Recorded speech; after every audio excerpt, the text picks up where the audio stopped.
This man vanished for 17 years. Yet the world never stopped revering him. Now with time and space twisted against him, he has returned to Earth once more. Decades spent deep in a dungeon with not a single woman in sight. The moment he spots a beauty on a billboard, he just cannot help himself. 17 years ago the dungeon tore open. Without warning, countless monsters surged up from the depths. Xiaomi, you the most powerful transcendent on Earth, led 7 mighty warriors into brutal combat against the creatures of the underground. Just as they stormed the final stronghold of the underground civilization, the dungeon began to collapse. Seal the monsters inside for good. Samuel York made the call alone. He stood his ground against 100,000 monsters by himself. With that, the war between humans and monsters across decades finally came to an end. The 7 surviving transcendents became the heroes of humanity. But Xiaomi Nope, who never came back, became something more, a legend. And just like that, 17 years passed.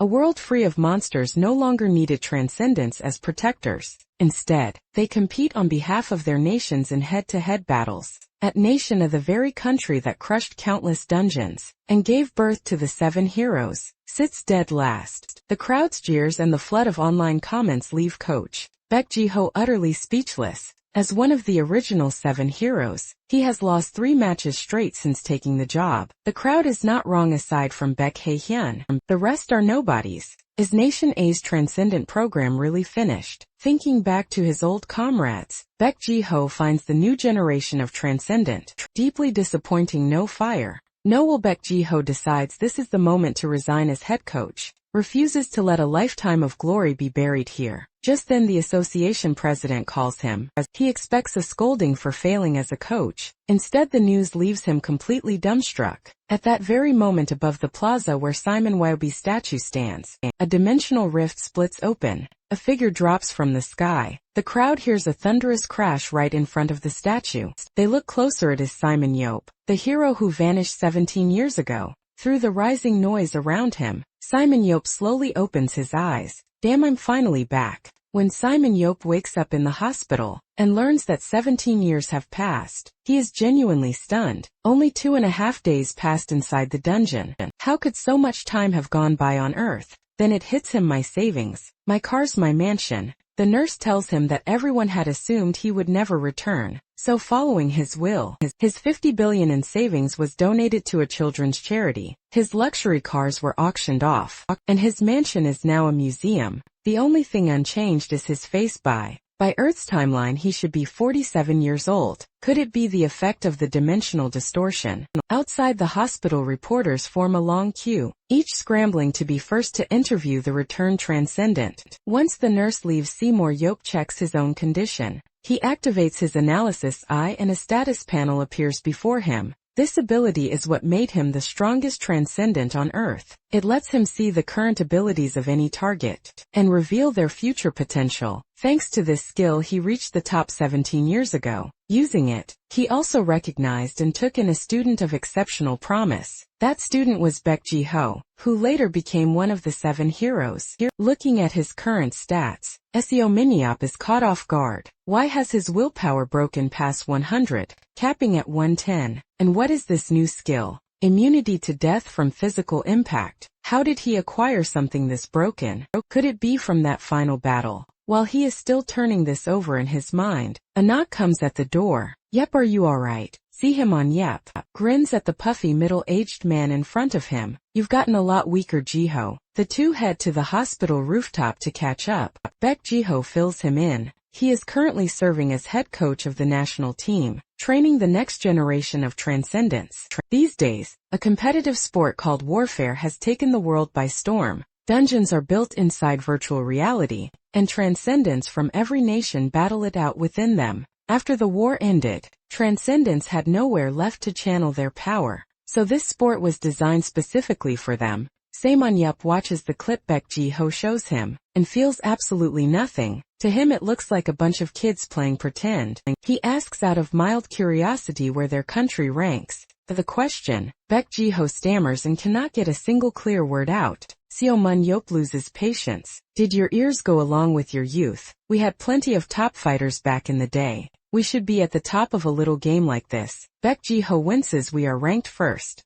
Last from the bottom on the way back. Saemin-yeop spots a stunning woman on a billboard and sighs. It's so good to be back on Earth. Baek Ji-ho follows his gaze. That's my daughter. Saemin-yeop suddenly remembers. 17 years have passed. He awkwardly changes the subject. Baek Ji-ho keeps bringing up warfare the entire way home, even knowing Nation is dead last. Saemin-yeop has zero interest in helping them win. To him it's just entertainment for the wealthy. He says not calling Batman to report. The Joker is already doing the world a favor. Saemin-yeop follows Baek Ji-ho back to his place. The moment he walks in he is hit with a full-on display of affection from Baek Ji-ho and his wife. Saemin-yeop cannot help but wonder, in this peaceful era without dungeon battles, what exactly is he supposed to do for the next few days? Saemin-yeop does not step outside once. He is determined to binge every show he missed over the past 17 years. But Baek Ji-ho cannot hold it together. Since Saemin-yeop arrived, reporters have been camped outside non-stop. To get rid of them, Saemin-yeop agrees to hold a press conference next day. At the press conference Baek Ji-ho organizes, everyone is buzzing wondering whether Saemin-yeop will pull a stunt. 17 years ago he was notorious for being cringe-worthy. Sure enough, when it comes to pulling stunts, Saemin-yeop never disappoints. A couple of sharp remarks and the entire room goes silent. Still a few hotheads are brave enough. Bald man raises his hand and asks whether Saemin-yeop intends to join warfare. Saemin-yeop answers without blinking. He will not be joining. The bald man pushes back. Is it a confidence issue? Saemin-yeop grins. You seem to be lacking something yourself here. The room erupts just as Seymour Yep is about to walk out. A reporter with glasses calls after him. One last question before you go. Yesterday Gerald said the 7 heroes are paper tigers. He could knock down with one punch. Your response? See your money upstairs blankly. Who even is Gerald? Is he supposed to be the best there is? The reporter clears his throat. He explains that the current 3 giants of warfare are Nathan from Nation B, Roy from Nation E, and Daniel from Nation C. Gerald is the pride of Nation D, but still a step below the 3 giants. Siamanio pinches the bridge of his nose, and this guy had the nerve to run his mouth. Tell him if he cannot even beat the 3 giants, he should keep his mouth shut. Otherwise I will bury him in my backyard myself. Word spreads fast the moment Gerald sees Saemin-yeop's dismissal. He boards the next flight to Nationa overnight. But since Saemin-yeop is not a registered Warfire player, Gerald takes his frustration out on Nation A's professional team. Instead, as head coach, Baek Ji-ho is close to tears. Stir up trouble and leave the mess for everyone else to clean up. Saemin-yeop shrugs. Even if the sky came crashing down, nothing would stop him from watching his shows. Then something crosses his mind. If it's a national team match, would Hae-young be competing too? Barely a moment later, Baek Hae-young walks through the door. She heard that her legendary uncle had returned to Earth and rushed home right away. The instant she sees Saemin-yeop, she turns into a complete fangirl. She tackles him to the floor. Saemin-yeop's face turns red. Hae-young, you've grown up. Baek Hae-young beams and curls up against him like a kid. He then asked whether she came back for Nation A's tournament. She says the main reason she is here is to see him. Leaning into him, she asked whether he would consider joining warfare. Saemin-yeop points at the TV. He has important business to attend to. Ayeon immediately starts pouting, saying her uncle has changed. He used to grant her every single wish. Saemin-yeop stares at her. The only thing that has grown is you. The pouting gets her nowhere. Hae-young asks him to come along for her ability test instead. Faced with those pleading eyes, Saemin-yeop sighs and gives in. The two head to the Transcendent Association. Guided by the staff Baek, Hae-young changes and steps into the virtual pod. Here Saemin-yeop learns how warfare actually works. Transcendents select their weapons through the virtual pod and fight monsters inside a virtual world. After watching Hae-young perform, Saemin-yeop gives her a half-hearted compliment. Not bad for someone her age. Hae-young, annoyed, dares him to try it himself. Saemin-yeop tells her flat out he does not play warfare. Hae-young jabs a finger at him. Nobody said play, just take the test. She starts pouting again, saying she has never once seen him fight in her entire life. Saemin-yeop groans. Fine. Just because you asked, with the staff guiding him, Saemin-yeop gets ready. Warfire. Let's see what you've actually got. The data transfer completes and Sam Yop enters the virtual space. The familiar atmosphere feels just like being back in a dungeon. He contacts the staff and tells them to throw whatever they have at him. The staff member presses the button. A one-eyed Sauron materializes in front of Sam Yop. The staff member tells Hyan, "This is the strongest creature currently in the database. The only question is how long it takes Siomeop to finish it." Inside the virtual space, the monster launches at Siomeop at full speed. Siomeop does not even blink. He tosses aside his weapon entirely. Why even bother bringing this thing? Then he raises a single finger and flicks. The explosion is massive. The monster is obliterated in an instant. The two outsiders left completely speechless. Hyun always knew her uncle was strong, but not this absurdly strong. Samwon Yep calmly tells them not to make such a big deal out of it. He asks the staff for another one. He has something he needs to test. A new Sarabong quickly spawns in, but before anything happens, a strange voice cuts through. "As the strongest on Earth, surely a mere Sarban is not enough for you." Samon Yop is still trying to figure out who spoke, when an alarm blares from the outside system, warning someone is attempting to breach from an external module. With a burst of scorching flame, a fully armored man charges into the virtual space. "You told me to come find you. Does that offer still stand?" It is Gerald, the very man Samon Yop had challenged. Simon Yop says nothing as Gerald continues to shout. Gerald takes the silence as disrespect. He attacks without another word. His axe is nearly there, but the next second it cuts through nothing.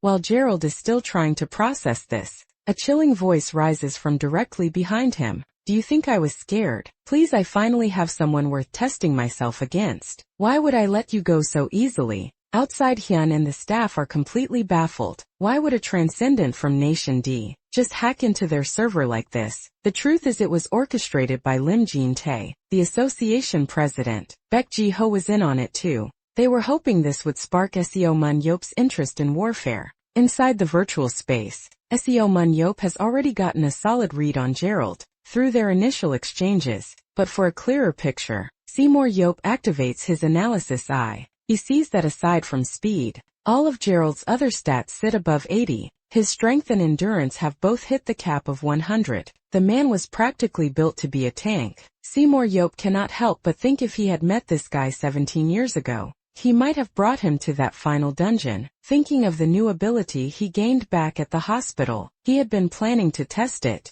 on a monster, but now this guy showed up. Why not use him instead? With that settled, Seaman Yop grabs his weapon and charges. Gerald scoffs that technique. "I could read it in my sleep." He swings the axe down, then freezes. Why did he not move? That makes no sense. Seaman Yop stares back with a dangerous smile. "Let me show you what being completely outclassed actually looks like." The axe lands. Seaman Yop is slammed into the ground outside. Hyun and the others gasp. They have no idea if Siwon Yop is pulling another stunt. Gerald is just as confused. Why did he not dodge? It was as if he wanted to get hit. Then in a lazy, unhurried tone, Siwon Yop speaks and a bolt of lightning tears through the air. Gerald stares in shock, but before he can make sense of it, Siwon Yop steps out of the smoke completely unharmed. This is the new skill Siwon Yop gained upon returning to Earth. Undying grants full immunity to physical damage, and rapid wound recovery. Seaman Yep grins at the dumbfounded Gerald. Impressive, right? Gerald completely loses his composure.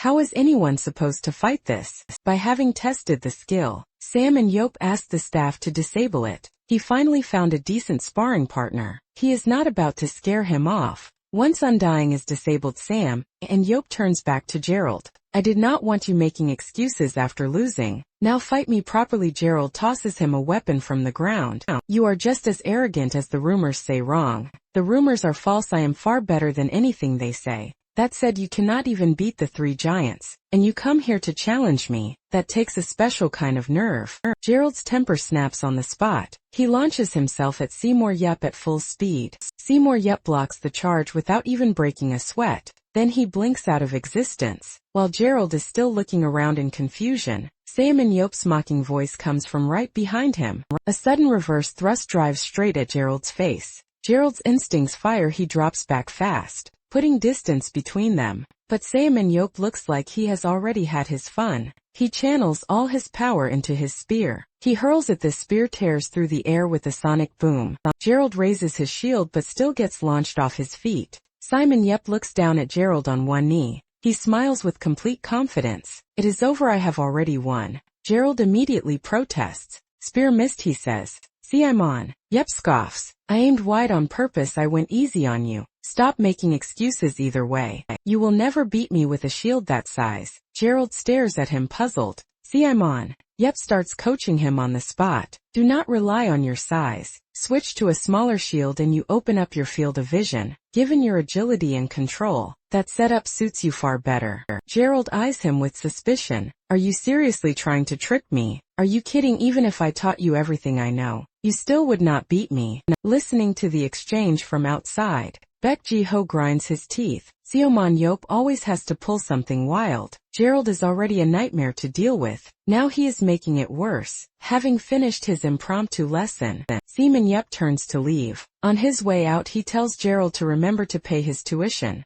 Gerald says that is no problem, but Seaman Yep must fight him at the A-class tournament in 2 weeks. Seaman Yep is not pleased. I told you I'm not competing. Fine, keep your tuition. Gerald grabs onto him. Just say the word and I will pay whatever you ask. I will give you myself if I have to. Outside, everyone watching the screen has the same pained expression. Then something clicks for Lim Jin-tae. A brilliantly bad idea takes shape in his head. He looks like it is time to make use of this situation. After Seaman Yop wraps up with Gerald, Lim Jin-tae hands the footage of their conversation to the media. He also leaks a statement. If Nation D wins their upcoming match with a clean sweep, Seaman Yop will personally compete in a friendly match between the two nations. Seaman Yop is at home watching his shows. When he sees the news, he hits the roof. If Lim Jin-tae were not his oldest friend, he would tear the entire Transcendent Association to the ground. Lim Jin-tae puts on his best wounded look and says he had no choice. The president of the Warfare Association comes with enormous pressure, but he tells Simon Yep not to worry.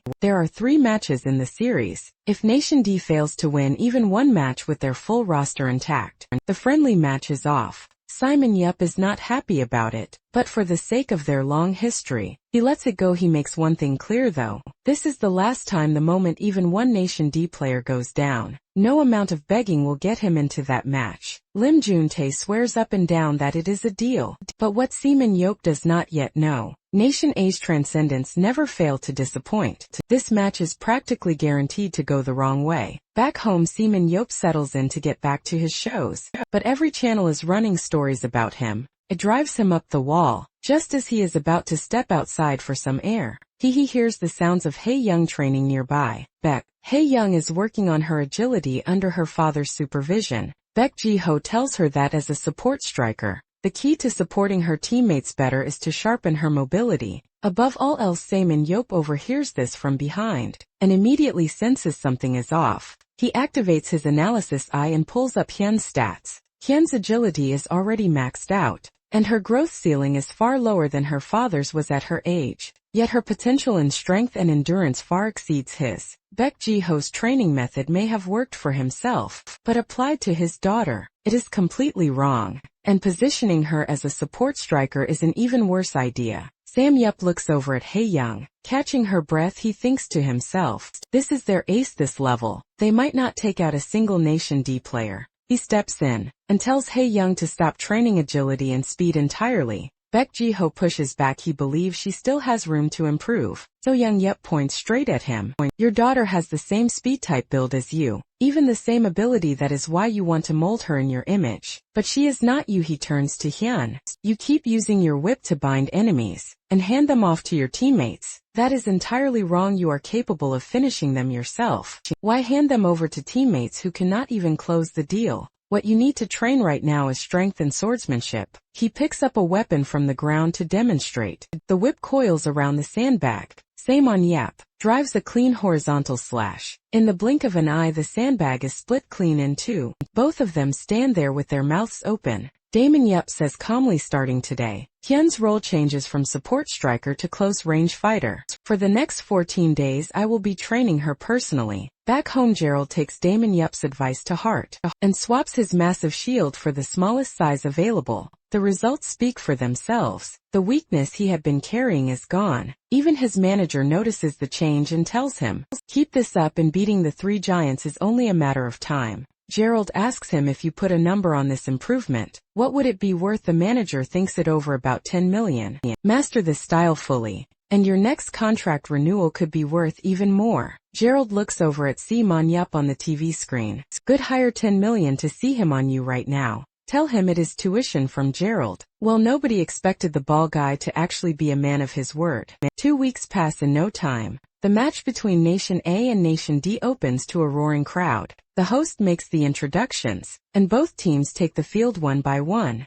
Manhwa is seated in the stands, genuinely curious to see what Hyang can do in her new role. The dungeon chosen for this match is an underground, ancient city guarded by skeleton warriors. The Palace of Maltaborni. It has 3 floors each with a boss. The first floor holds the skeleton warlord, the second floor the Death Knight, and at the very top the Bone Dragon and the Sorcerer. The rules are simple: wipe out the opposing team to win. Killing monsters or enemy players earns kill points. The more points you stack, the greater the rewards. Both teams enter their virtual pods. The first match begins. Both sides push toward the boss from opposite ends of the map. The Nation D Transcendent Team LED by Gerald moves with discipline, precision. Their mobility is not the fastest, but their defense is an absolute wall. Nation A's Team LED by Baek Hae-hyun is the complete opposite. They skip past the lower-level enemies on the first floor and charge straight for the boss room. Watching his daughter charge across the screen, Baek Ji-ho quietly cheers her on. This strategy was his idea. It is a high-risk move, but a successful run would net them a massive kill point lead. And once the boss falls, the first floor locks down within minutes, potentially throwing Nation D's entire game plan into chaos. Hyun reaches the skeleton warlord fast, but as the fight begins, Nation D scouts have already spotted everything. The intel is relayed back to Gerald immediately. Gerald orders his team to stop hunting and converge on the boss zone as fast as possible. But Gerald's own speed is a limiting factor. Turns to one of his teammates. This is on you and your ability now. Meanwhile, Hyun and her teammates are deep in their fight against the skeleton warlord. When Gerald comes flying in like a cannonball, he cuts off Hyun's attack on the boss and slams straight into her, knocking her out of the match. Outside the screen, Baek Ji-ho stares in shock. He can see it. Gerald was launched across the map using a teammate's ability. Without Hyun, the rest of the team stands no chance against Nation D. They are wiped out soon after. Hyun steps out of her virtual pod looking crushed. She had her uncle's coaching this time, so why did they still lose? She pushes open the locker room door and walks straight in to see a man. Yop's voice: he has seen enough. That match was painful to watch. He is going to draw up their strategy himself, and it will be a strategy that takes Gerald down at least once. The second match gets underway quickly. This time Nation D splits into 2 squads. From the opening 6-man Advanced Squad uses their speed to lock down the hunting zones early. Gerald leads the second squad and focuses entirely on kills. Over on Nation A's side, they abandon their defensive approach entirely and charges one. The commentators are left completely dumbfounded. Did Nation A just break? Why did the entire team turn into hotheads in the stands? And Yup watches with a quiet smile. Good, follow the plan and there will be an opening. The strategy Yup designed is a surprise attack. He cleared this very dungeon himself when he was young. On the surface, the Palace of Maltaborni appears to be a one-way structure, but hidden beneath it is a side passage, built by the underground civilization, a secret route perfectly suited for ambushes. Very few people know how to find it. As long as the map is a faithful reconstruction, it will be there.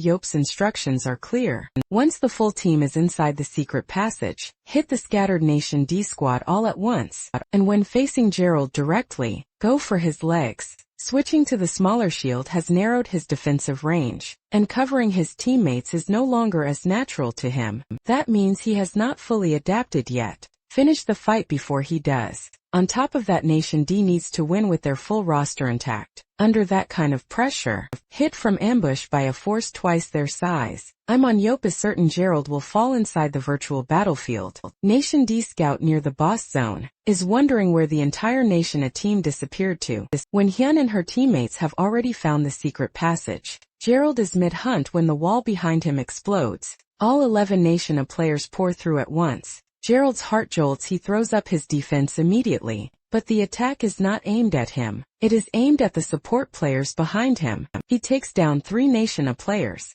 but loses 2 of his own support players in the process. 3 against 8 is already a losing position. Haiyun knows exactly where to hit him. Before long all that remains is Gerald with a broken leg. Gerald knows a turnaround this fast, this precise. It could only be Simon Yopes doing the moment Nation D's ace. Gerald is eliminated, the crowd erupts. This is an unbelievable turnaround. Nation A just took down 5 Nation D players. Baek Ji-ho stares the big screen in a daze, and Simon Yop stands behind him completely calm. See, told you Hyun was always going to take Gerald down. The match between Nation A and Nation D is over. 5 kills is a historic performance, but they still lost still. For the Nation A team this is a long-awaited breakthrough. They finally snapped their losing streak, and every bit of it came from Seymour Yop's guidance before the match. The match footage hits 10 million views in under 5 minutes of being posted online. Lim Jin-tae tracks down Seymour Yop and asks whether he has any interest in putting his abilities to real use. Damon Yop gives him a look. I won our bet, don't bother me. Lim Jin-tae laughs nervously. He explains that in just a few days, the Warfare Professional League is set to begin. Before the opening ceremony, he wants to gather notable players for a charity match. He hopes Sam and Yep will take part. As soon as the words are out, Lim Jun-tae expects a flat refusal. He knows Sam and Yep well enough. If he does not want to do something, nothing in the world will make him. But Seaman Yop says he will think about it. Lim Jun-tae nearly loses his mind with excitement. He grabs Seaman Yop by the head and tries to pull him into a hug. Seaman Yop pulls back irritated. I said I would think about it, not that I would join. Lim Jun-tae says he just could not contain himself. Seeing that wide glowing smile, Seaman Yop cannot help but wonder just how genuine this charity match really is. Lim Jin-tae's conscience flares up instantly, but he straightens his back and insists he never lied. Seo Mun Yeep makes it clear his participation comes with conditions. The scene shifts to the house.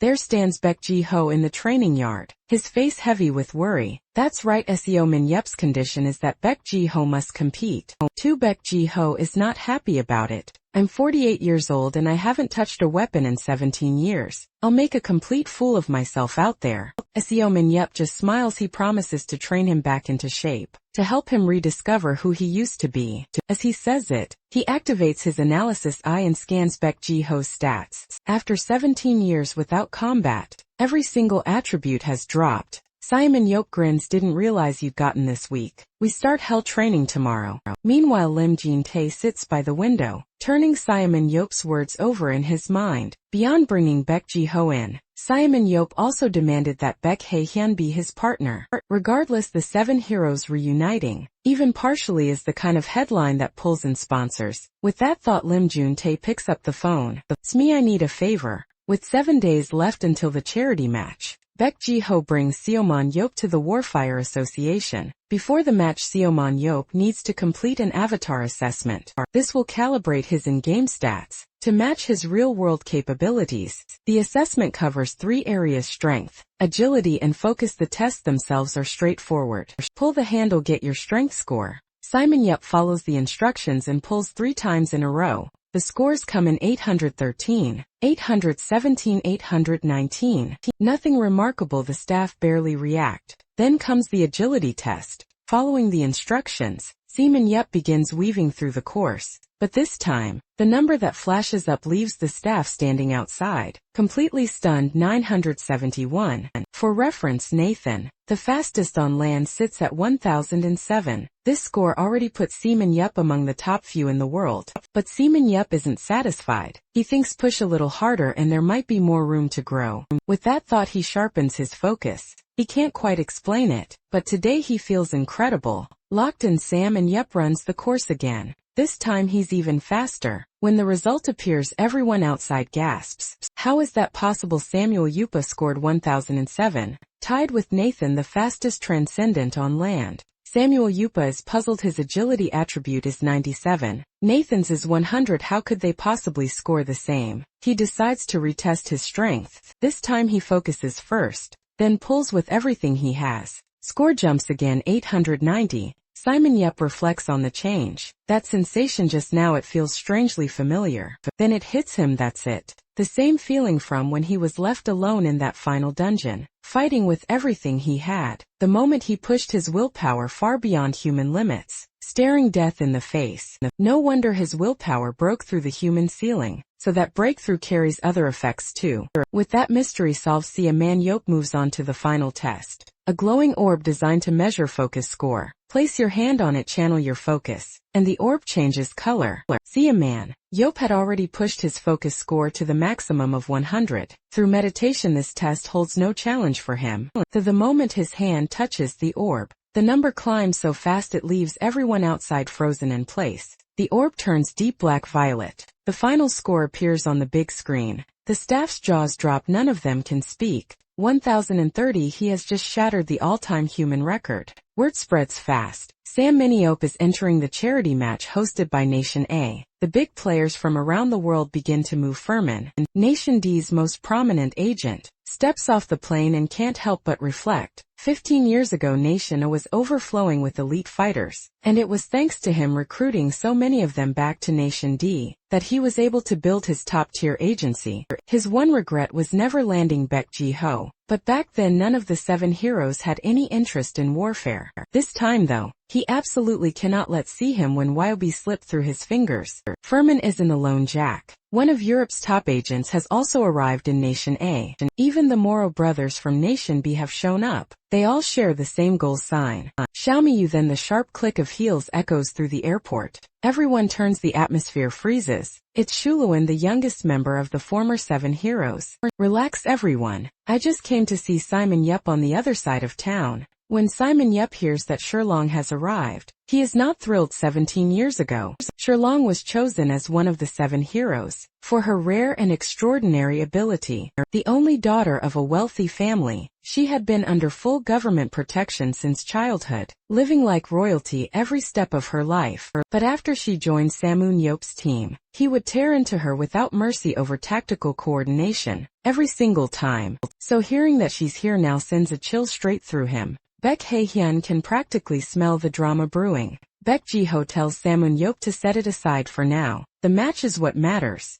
Samoon Yop shrugs it off with himself. Baek Ji-ho and Baek Hyun, that lineup is more than enough. Everyone else can just coast to victory. But then a figure in the crowd catches Samoon Yop's eye. His name is Choi Hyuk. His stats aren't maxed out, but he possesses 2 exceptional skills: focus, concentration, and endurance boost, especially that second one. And his strength ceiling sits at 90. With the right training, he could become a genuinely solid tank. That thought barely finishes forming before Simon Yop calls him over. When he finds out Choi Hyuk is currently playing as a close-range fighter, Simon Yop's brain short-circuits. Are you out of your mind? You could be a tank and you're out here as a close-range fighter. Do you even know what your own skills do? Choi Hyuk explains that he considered it, but his smaller build pushed him toward an offensive role, and his focus concentration skill fits naturally with attacking. And there it is. This kid has no idea he's already awakened his second skill. Saemonyap has Baek Hyun bring over a shield.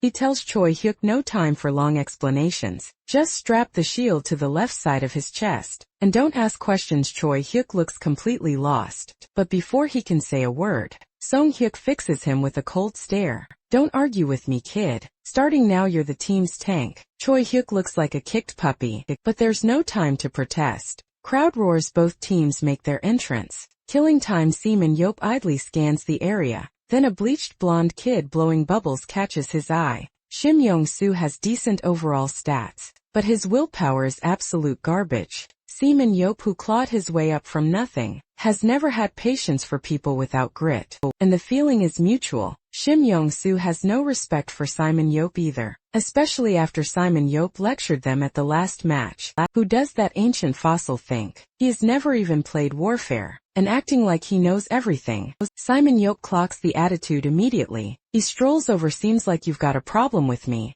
Shim Yong-soo sneers. Obviously, you were putting on quite a show last time. You've never even played warfare. You're a relic. I'll destroy you out there. That genuinely amuses a Munyup. Well, thanks to you, I think I'm starting to take an interest in warfare. You're done today. Both teams step into their virtual pods. The arena erupts among the audience. Beyond the top agents, Gerald himself has also arrived. The map for this match is the spinning caves of Asha, terrain made up of 3 circular arenas, with a secret passage at the center that leads underground. The monsters include Arachnid, Skeleton Warriors and Cerebone. Before entering the dungeon, Baek Ji-ho has the strategy mapped out. Everyone clears Zone 5-1 then immediately moves to Zone 5-2. Meanwhile, Shu Man-yup goes alone to take down the boss in Zone 5. Once the boss dies, Zone 5 seals off, so everyone needs to time their kills to finish simultaneously. The team murmurs among themselves, can someone really solo Cerebond? Even the strongest teams need 3 people for that.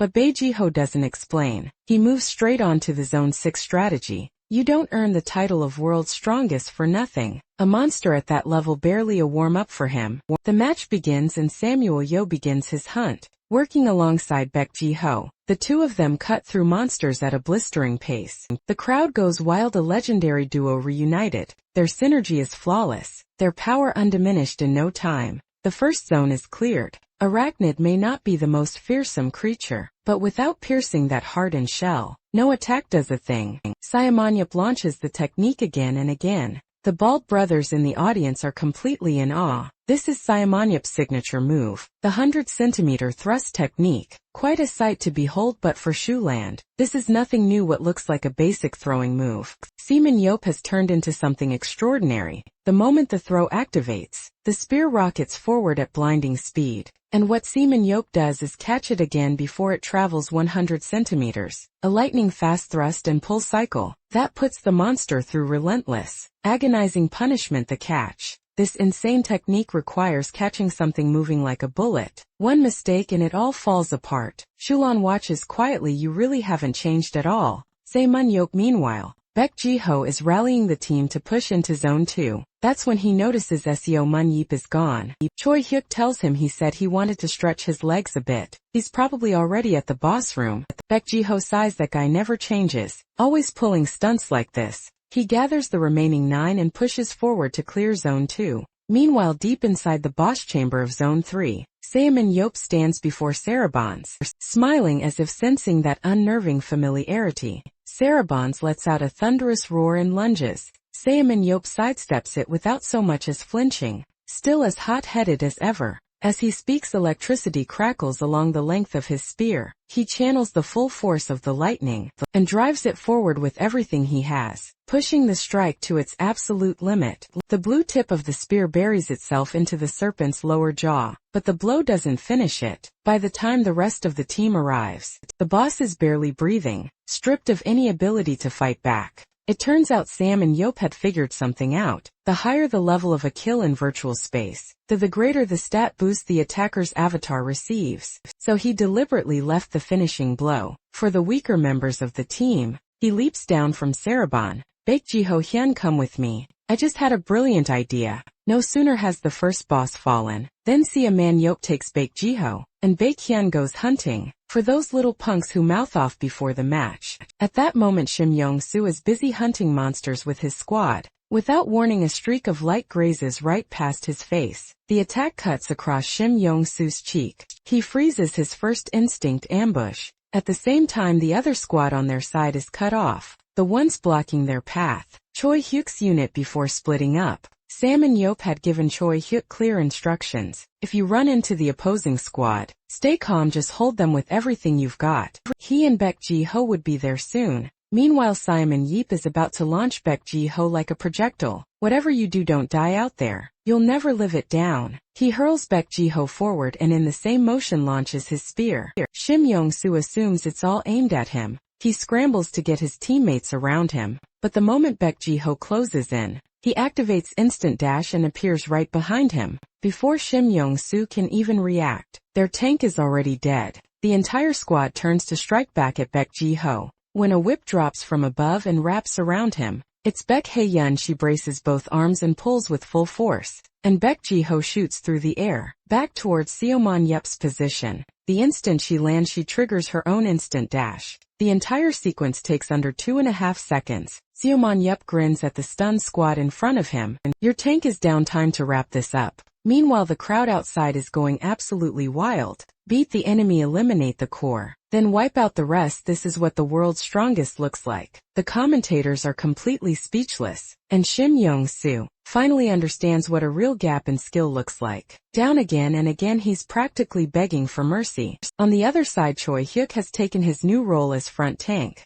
exactly as Seo Min Yop ordered. It's his first time in this position, and the power he unleashes shocks even himself. But the other side is the national team. Choi Hyuk is starting to buckle, and then right at that critical moment, a flash of light tears through the air. One of the little punks is instantly wiped out. Samyeon Yup strolls and all smiles. Leave the rest to us, clean finish. Then on to the next round. In the first match, Samyeon Yup had handed most of the glory to Baek Ji-ho. But in this second match, he's going to show everyone exactly what the world's strongest is capable of. As the match begins, Baek Ji-ho starts assigning roles to the team. Siwon Yup cuts him off calm and flat. I'm going solo this round. Handle things yourself. Baek Ji-ho frowns. The teamwork in the first match was great. Why change it? Because this time I'm getting serious. Baek Ji-ho watches him sprint off and his expression darkens. That guy better not cause a disaster. I then see a man. Yop has already run into the first wave. Undead soldiers, they charge at him with full aggression. But his speed doesn't drop for a single moment. He weaves through them, driving the 100-centimeter thrust technique over and over. And the layout of this dungeon, he had it memorized long before the match started. Using the terrain, he tracks down the opposing team in no time. The moment they see him, the little punks go pale. It hasn't even been 10 minutes. How is he already here? Simon Yop surveys them with cold eyes. Last round was just a warm-up. This time start screaming. Their captain Chi Yu-hyun shouts for the team to stay calm, then immediately tells everyone to run. Simon Yop smiles as they scatter. Since you're being so cooperative, I'll take my time with you. He raises his spear and activates his analysis eye. Absolute scrubs, nothing impressive here. The spear launches, punches straight through one of the little punks from behind. First kill secured, the others are already gone. Seoman Yop doesn't mind, they can run. They'll all fall by his hand eventually. By the time the little punks make it to the deepest level of the dungeon, Seaman Yop materializes right in front of them and sends their minds blank. Cha Yu-hyun orders everyone to tighten up. Don't let him ambush again. But Seaman Yop is already walking calmly toward the open platform. At the center, even the commentators have no idea what he's about to do. Seaman Yop stares into the abyss at the center and calculates quietly. At the pace those little punks were retreating, they should be at the bottom by now. Let's see if I'm right. Power surges into the spear. He hurls it straight down into the abyss. The spear tears through the darkness like a dragon, diving into the deep. The little punks below feel a sudden rush of cold air from above, and before anyone can react, one of them is run clean through. Chaehyun is completely dumbfounded. The commentators outside are in pure shock. That is without question the greatest kill we have ever seen in the history of warfare. With two teammates down, the little punks start turning on each other. Kim Yong-soo, with his rock-bottom willpower, is first to crack. He rounds on Cha Yu-hyun. All you do is run, you don't know how to stand and fight. Cha Yu-hyun tells him to calm down. They're already short on numbers, sending people to hold off. Simon Yop risks getting surrounded. Shim Yong-soo is furious. Just hit him with an explosion ball and be done with it. Cha Yu-hyun tells him to conserve his focus. Shim Yong-soo has had enough. He ignores his captain and fires an explosion ball straight at Simon Yop's position. The blast tears through the air. Shim Yong-soo smirks. I knew you were hiding back there. Nothing left of you now. But as those words leave his mouth, Salmon Yup walks out of the smoke completely unharmed. What an idiot, couldn't you tell I let you find me on purpose? Before Shim Yong-soo can respond, Salmon Yup leaps and vanishes. Shim Yong-soo's composure is starting to crack. His prized ability deflected like it was nothing in Major League play. Barely anyone had ever blocked one of his explosion balls. That skill was the very reason he made it onto the national team. As the core striker, Cha Yu-hyun recognizes the threat. He splits the team into two groups to pin Samin Yop down. Samin Yop watches three of them peel off. He stares expressionless. Thought you might actually come up with something. This is even more disappointing than I expected. He leaps into the middle of them. Playtime is over. Every strike of the spear takes one of them out. 5 kills. The audience is stunned into silence. A solo 5-kill streak in the opening minutes. So this is what the world's strongest truly looks like. Shulan stares at the screen motionless. He really came back. Baek Ji-ho hears the news and immediately tries to reach Saemin Yop. What's going on over there? Coming to link up with you. See him and Yep grins. Don't bother, it'll be over before you get here. Time for the real slaughter. He moves in an instant. He stands before the remaining 6. They look at him, a god of death closing in. And panic sets in. Cheo Hyun orders them to pair up and surround him. But a pack of sheep is no match for a lone wolf. All he needs is one spear. Samun Yep steamrolls through them with overwhelming force. Shim Yong-soo is frozen in disbelief. What kind of monster did they provoke? He watches Samun Yep advance toward him step by step, and despair sets in completely. What awaits him is a beating with no end. They emerge from their virtual pods. The host rushes straight to Samun Yep. She asks if he has any advice for the national team. Samun Yep scratches his head. He genuinely can't think of any. If I had to say something, just tear it all down and start over. The host follows up, has he ever considered becoming a coach? Samun Yep smiles, depends on how serious the offer is. On the way back, Baek Ji-ho asks if he's serious about coaching. Samun Yep says if the price is right, he'd consider it, but he also tells Baek Ji-ho to step down as head coach. Flat out, he's not cut out for teaching. Baek Ji-ho takes that hard. He had spent 11 years alongside Samun Yop. He thought he'd grown into someone who could hold his own. Not this, and Imre Kasa, another of the 7 heroes, had become a world-class head coach. By comparison, this feels like complete failure. He asks if Samun Yop would take on the role of technical coach. Instead, same answer. Right price, anything is possible. But for old time's sake, I'll throw in a few tips for free. First, bring Choi Hyuk onto the national team as a tank. Second, use Lee Bio, who has a trump card for one-shot kills. That acceleration skill of his has its uses. Third, move Cha Yu-hyun from front tank to support tank in the backline. And last, cut the vice chairman's son, Shim Yong-soo. Baek Ji-ho pushes back, not because he's worried about the vice chairman, but because Shim Yong-soo's stats are genuinely among the best on the national team. See him and YOB scoffs. What's the point of raw ability if your willpower is that of a child? A person like that is poison to the whole team, unless you can build his willpower up from scratch. Talking as they go, the two arrive at Hotel Hendrix. A banquet follows the charity match, and Samun Yop, as the star of the show, has to make an appearance. The room is also full of top agents from across the world. The moment Samun Yop arrives, Jack is the first to approach. After a brief exchange, Jack hands over his card.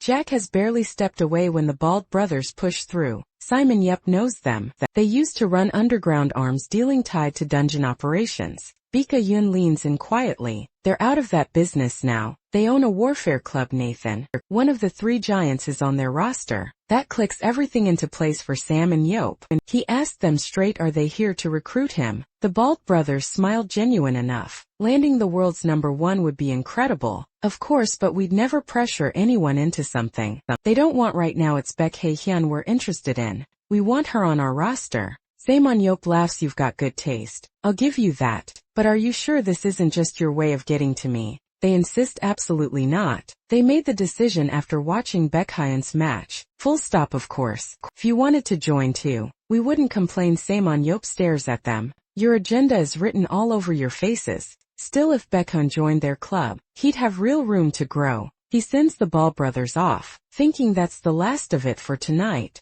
Just as he and Baek Hyun are about to slip away for a card game, a voice stops him again. Samun Yop exhales sharply. Are you serious right now? Apologies for the interruption. My name is Yang Min-young, government secretary. Are you familiar with the transcendent merit system? Samun Yop blinks. Isn't that just a pipe dream? Yang Min-young explains the system has been in effect for 17 years. Everyone simply assumed Samun Yop was never coming back. They intend to release all 17 years of accumulated rewards to him. At once, the exact figure 2.568 billion. After the charity banquet wraps up, Lim Jin-tae tracks Samun Yop down. He's not happy. You went way too hard today. Those national team kids are completely shattered. Samun Yop shrugs as the head of the association. Sounds to me like you're the one who's not up to the job. There's nothing left to say. Inviting Samun Yop to this charity match is probably the biggest regret of Lim Jin-tae's life. He asks directly, will Samun Yop take the technical coach position for the national team? He's already put in the request. A generous salary is on the table,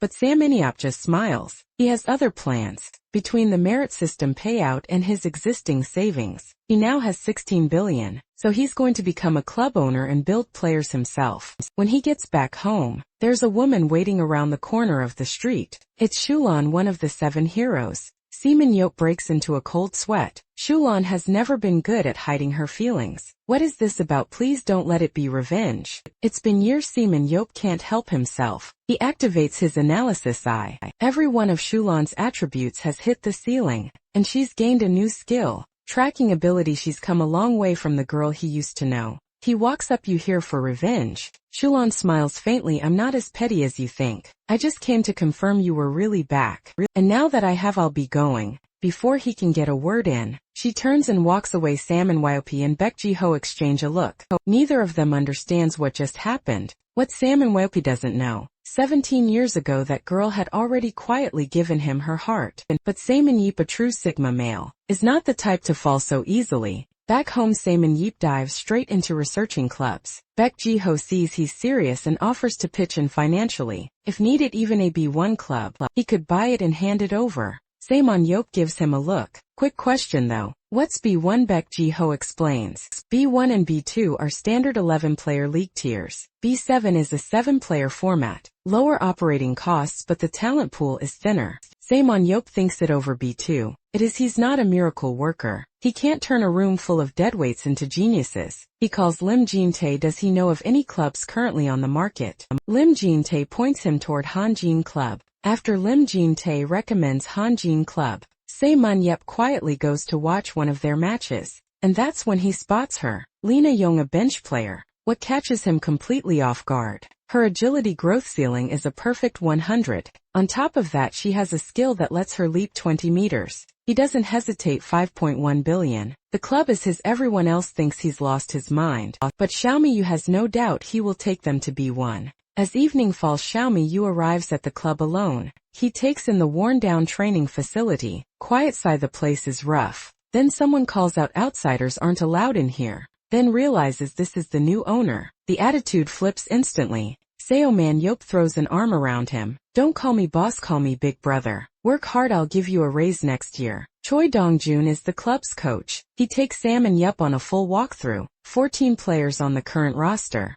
Sam and Yeop gets a feel for the place. The equipment is old, but there's space. Plenty of it. What matters most right now is the players in the break room. Shortly after, Sam and Yeop meets the girl known as Lena Young. The sudden summons from the boss catches Lena Young completely off guard. Seoman Yeop points out her weaknesses, then declares he will turn her into the team's main player. Lena Young freezes. I've been a permanent bench warmer. I've barely ever played. Are you sure? Absolutely, I'm going to turn you into the Phantom Trickster. And Lena Yoon is completely lost. What on earth is that supposed to mean? Is her boss out of his mind? Siwon Yeop explains her edge is speed. Push that speed to the limit, and pair it with her bow to cause chaos behind enemy lines. In other words, she can constantly steal kills from the opposing team. The moment the enemy loses their temper, she uses her speed advantage to vanish. Because she's disrupting their hunt, they can't let her go, but because of her speed, they can't catch her either. That's how she breaks their entire strategy apart. And the battle plans he has built around Lena Yun, there are many more to come. As long as she puts in the work, who knows, she might even make the national team one day. At those words, Lena Yin nearly screams with excitement. Samyeon Yeop cuts her off immediately and waves in the next person. Let's see how many more hidden gems are waiting to be shaped. This scrawny, four-eyed kid turns out to be a hidden master of swordsmanship. Ji-hun has always been the team's support. He has a skill that uses focus to generate a barrier, but his weapon and physical technique cap sits at 95. Seomun Yeop calls him in and tells him starting today, he is no longer a support. From now on he will compete as a close-range fighter. Ji-hun just stares. I've always been a support. You called me in out of nowhere just to tell me this. Seemin Yeop is done. He tells Ji-hun he has real talent in swordsmanship, and this isn't just empty talk. Still, Ji-hun remains skeptical. After all, his burst power and agility scores are both low. Frustrated beyond belief, Seemin Yeop fires back. That's because you always hide behind everyone else. He absolutely hates that. Yes, every team needs a support, but only someone with at least 2 skills can truly function in that role. Ji-hun only has one, the barrier skill, so he's going to equip him with a weapon right now. Jihan asks quietly, so you're training me to be a sword-wielding support. That does it. Seoman Yop completely loses it. Are you even listening to me? Why are there so many oddballs in this club? From now on you are a close-range fighter. End of discussion. If you're still dreaming about being a support, go ahead and wait to get fired. So do you want to change your fate, or are you going to keep drifting along? Jihan hesitates for just a moment, then grabs Seaman Yup's hand. I'll work hard to become a proper close-range fighter. After the meeting, Seaman Yup tells Choi Dong-jun to find Jihan, a sword instructor, and to start building the whole team's endurance. Choi Dong-jun stares blankly. Will this actually work? Relax. I'm the world's strongest. Back home, Seaman Yup is deep in thought. He doesn't even bother watching the shows he normally loves. Baek Ji-ho notices and asks with concern, is it the club? He heard there are only 14 players. Shouldn't he recruit more? That snaps Seaman Yup upright. He glances at the mob of paparazzi camped outside the door, and a bold idea hits him. He does need more players. And right here there just happens to be free advertising. Without another thought, he leaps out of the building. Friends of the press, you work so hard just to make a living.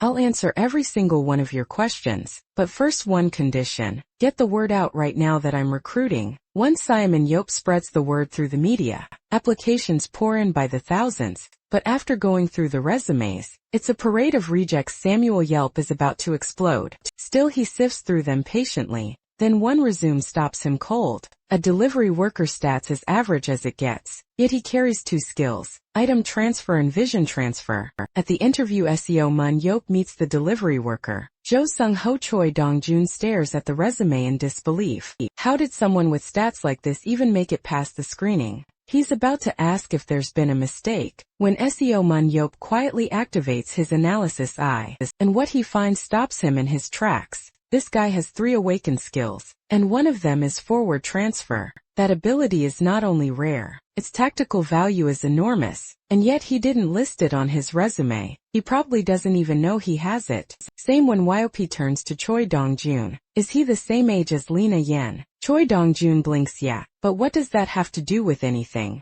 Seoman Yop ignores him, fixing a sly grin on Jo Sung-ho. Fate really does work in mysterious ways. Jo Sung-ho, your resume shows nothing but delivery work. So why are you applying to be a Warfire player? And honestly, your stats don't exactly scream player material. Jo Sang-ho clenches his fist and answers without hesitation. I know my stats are poor, but becoming a Warfire player has been my dream, for as long as I can remember. Others might call it wishful thinking, but I mean it this time. Seoman Yop is thoroughly satisfied. He asks, how has Jo Sung-ho been performing long-distance item transfers? Sung-ho explains when the distance is too great. He uses focus to sense the general location. Seoman Yop lights up. That ability can be used for scouting too. Turns out you're more useful than I thought. They say, every great phantom trickster needs an outstanding scout behind them. Jo Sung-ho, you're in. And you and Lena Young are gonna be the perfect duo. The 2 of you will be the core of the hunting club going forward. Let's show our opponents exactly what the trickster strategy can do. 2.5 months later, Seoman Yop has finally shaped Lena Young, Jo Sung-ho into the ultimate trickster duo. Now comes the match where everything is put to the test. Following Seoman Yop's battle plan, Lena Young uses her speed to harass the enemy without stopping. Every time the enemy moves in for a kill, she swoops in to mess it up. Meanwhile, Jo Sung-ho tucks himself into a safe spot and keeps Lena Young stocked with arrows via item transfer. As for her safety, Ji-hun has her covered. The trickster strategy leaves the crowd completely speechless. Watching it play out on screen, Seoman Yop laughs until he tears up. Baek Ji-ho's wife turns to Seoman Yop with a look of disbelief. This was your idea, why don't you come help my husband too? At that, Seoman Yop can't hold back his frustration. He had suggested putting Choi Hyuk in his tank and dropping Shim Yong-soo ages ago, but Baek Ji-ho just wouldn't listen. Just then the commentator cuts in with a match update. Lee Na-yeon is completely surrounded. It looks like she's about to go down. Jo Sung-ho transfers a vision of the safe escape route to her. In a flash, Lee Na-yeon moves like a ribbon in the wind, leaping through enemy lines without pause. I'm losing my mind, someone catch that little trickster. The enemy is furious. Every single player drops their hunts and charges after Lee Na-yeon. In no time she's cornered at the edge of a cliff. Nowhere left to run now. Lee Na-yeon just grins. Oh, we'll see who's running before anyone can react. A massive rock materializes behind her. Her teammates, fully armed, are gripping onto it. The commentators are stunned. A floating island used to deploy the entire squad in an instant. The enemy team, so busy chasing Lena Yun that they never had time to build up, stands no chance against the fully developed Hanjin club. Game 1, Seaman Yop's team wins 9-0. Lena Yun and Jo Sung-ho become the stars of the match. Amid the waves of cheering, Lena Yun looks down and finds Seaman Yop in the crowd. "See, I told you. I turn you into the best starter on the team." Seaman Yop gives her a big thumbs up. His words hit like a shot of adrenaline. "Don't worry, I won't let you down."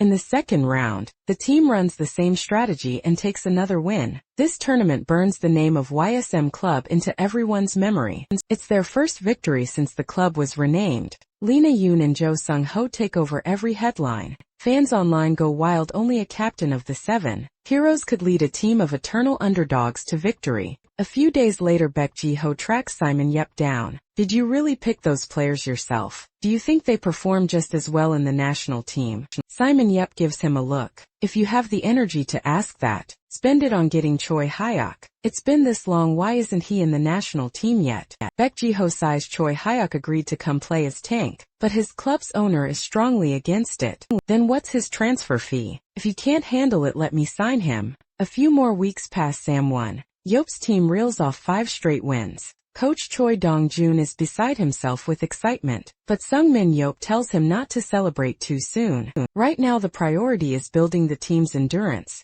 and he hands Choi Dong-jun a target. By the end of the season, 50 win rate. Choi Dong-jun turns to stone. The highest Hanjin club ever reached was 31. Choi Dong-jun figures it must be a joke, but team captain Ro Jung-hwan doesn't see it that way. 50 once completely unthinkable for Hanjin club, but he trusts that his boss doesn't say things without reason. He may carry a carefree devil-may-care attitude every day, but every decision he makes is the result of careful calculation. So now it's the players' turn to give something back. Then SEO Myung Yeep makes an announcement. If the team hits 50 this season, he will pour in more funding. The room erupts in applause. He steps out right after, but there's one thing he didn't tell them. Their current strategy isn't without a flaw. The moment an opponent locates the hidden Jo Sung-ho, the whole strategy collapses. More tactics require better resources. Sponsors have been coming in, but no one sponsors talent. Just as Seoul Man Yop is wrestling with this problem,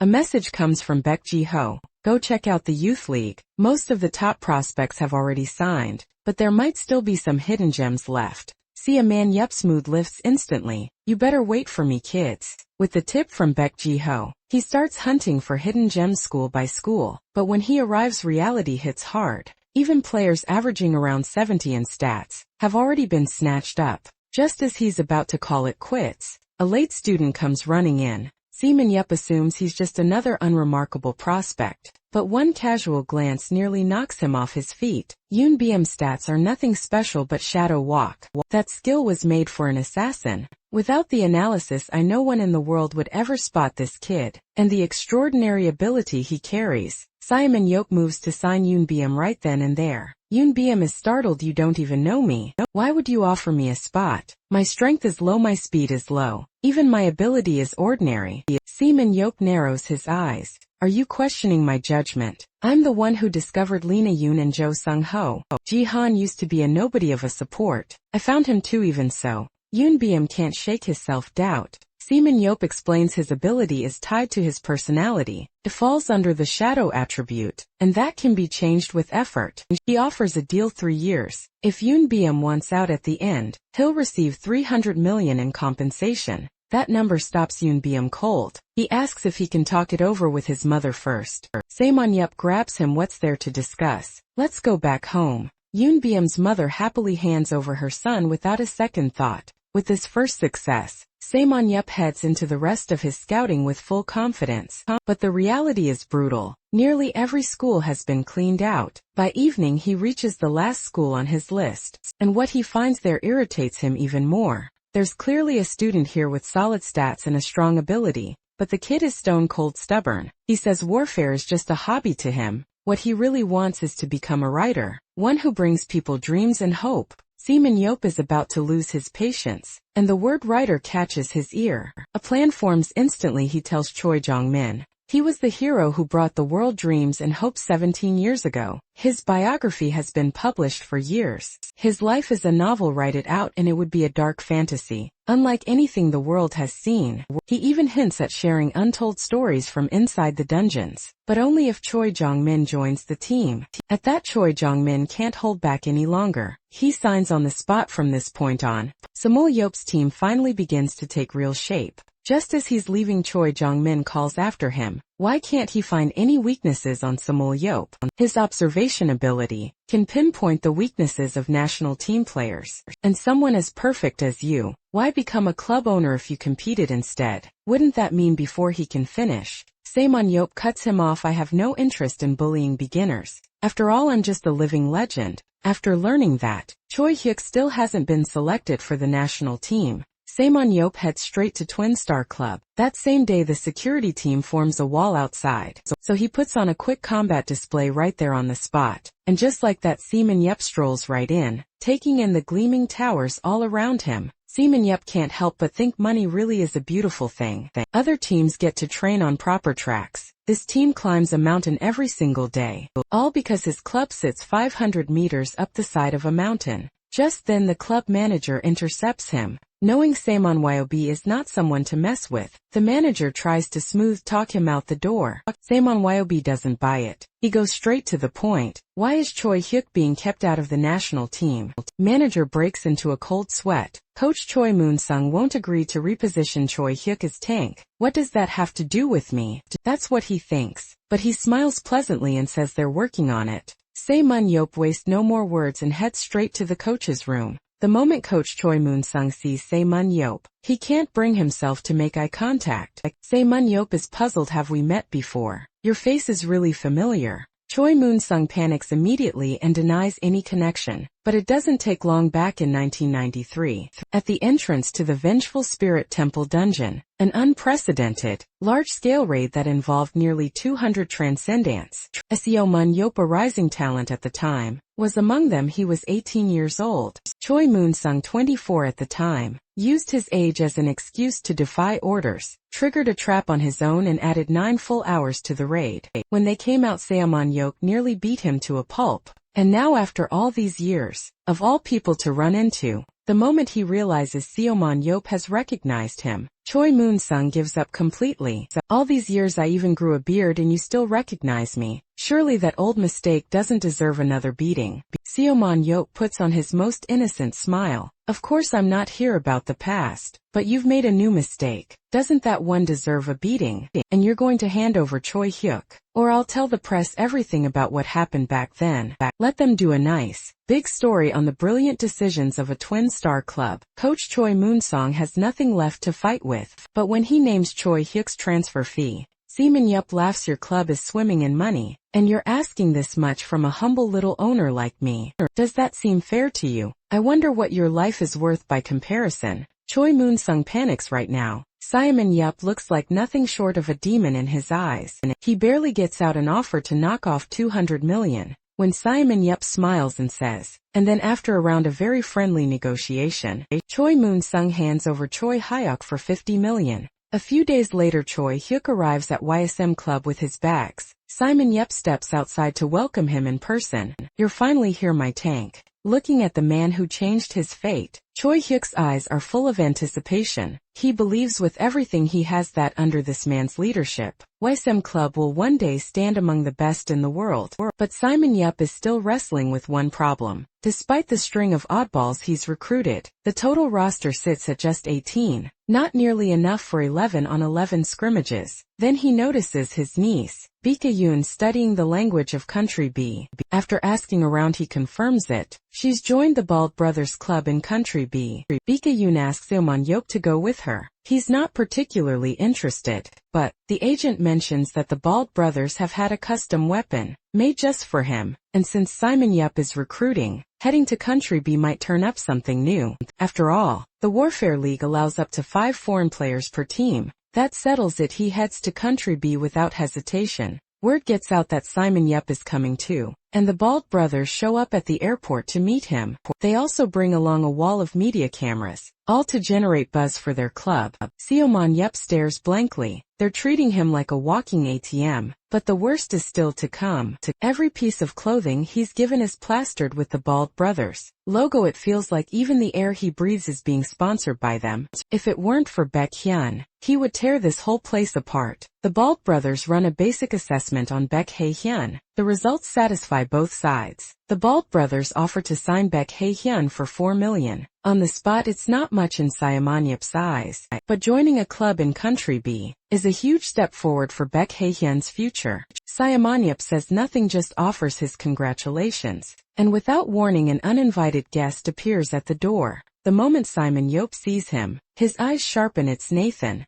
one of the three giants. Simon Yop assumes he's here to start trouble, but Nathan is so polite it's almost awkward. Demon Yacht quietly activates his analysis eye to check Nathan's stats. Almost every stat is maxed out, and his clone skill fits perfectly with his overall ability profile. A transcendent built purely for combat. No wonder Gerald could never break into the three giants. The fans always knew. The truth is Nathan desperately wants to fight Simon Yop, but being their first meeting, he can't quite bring himself to say it. Simon Yop notices Baekhyun staring a little too intently, and quietly warns her not to get any ideas about a man like that. Baekhyun tells him to relax. She already has a type. Her mother leans in, curious. Baekhyun says she likes rugged men, and as she says it, she glances at Simon Yop with pure admiration. That look says everything. Her battle-hardened mother understands in an instant. Simon Yop, you shameless man. Even your own niece. The Bald brothers' other reason for inviting Simon Yop to Country B.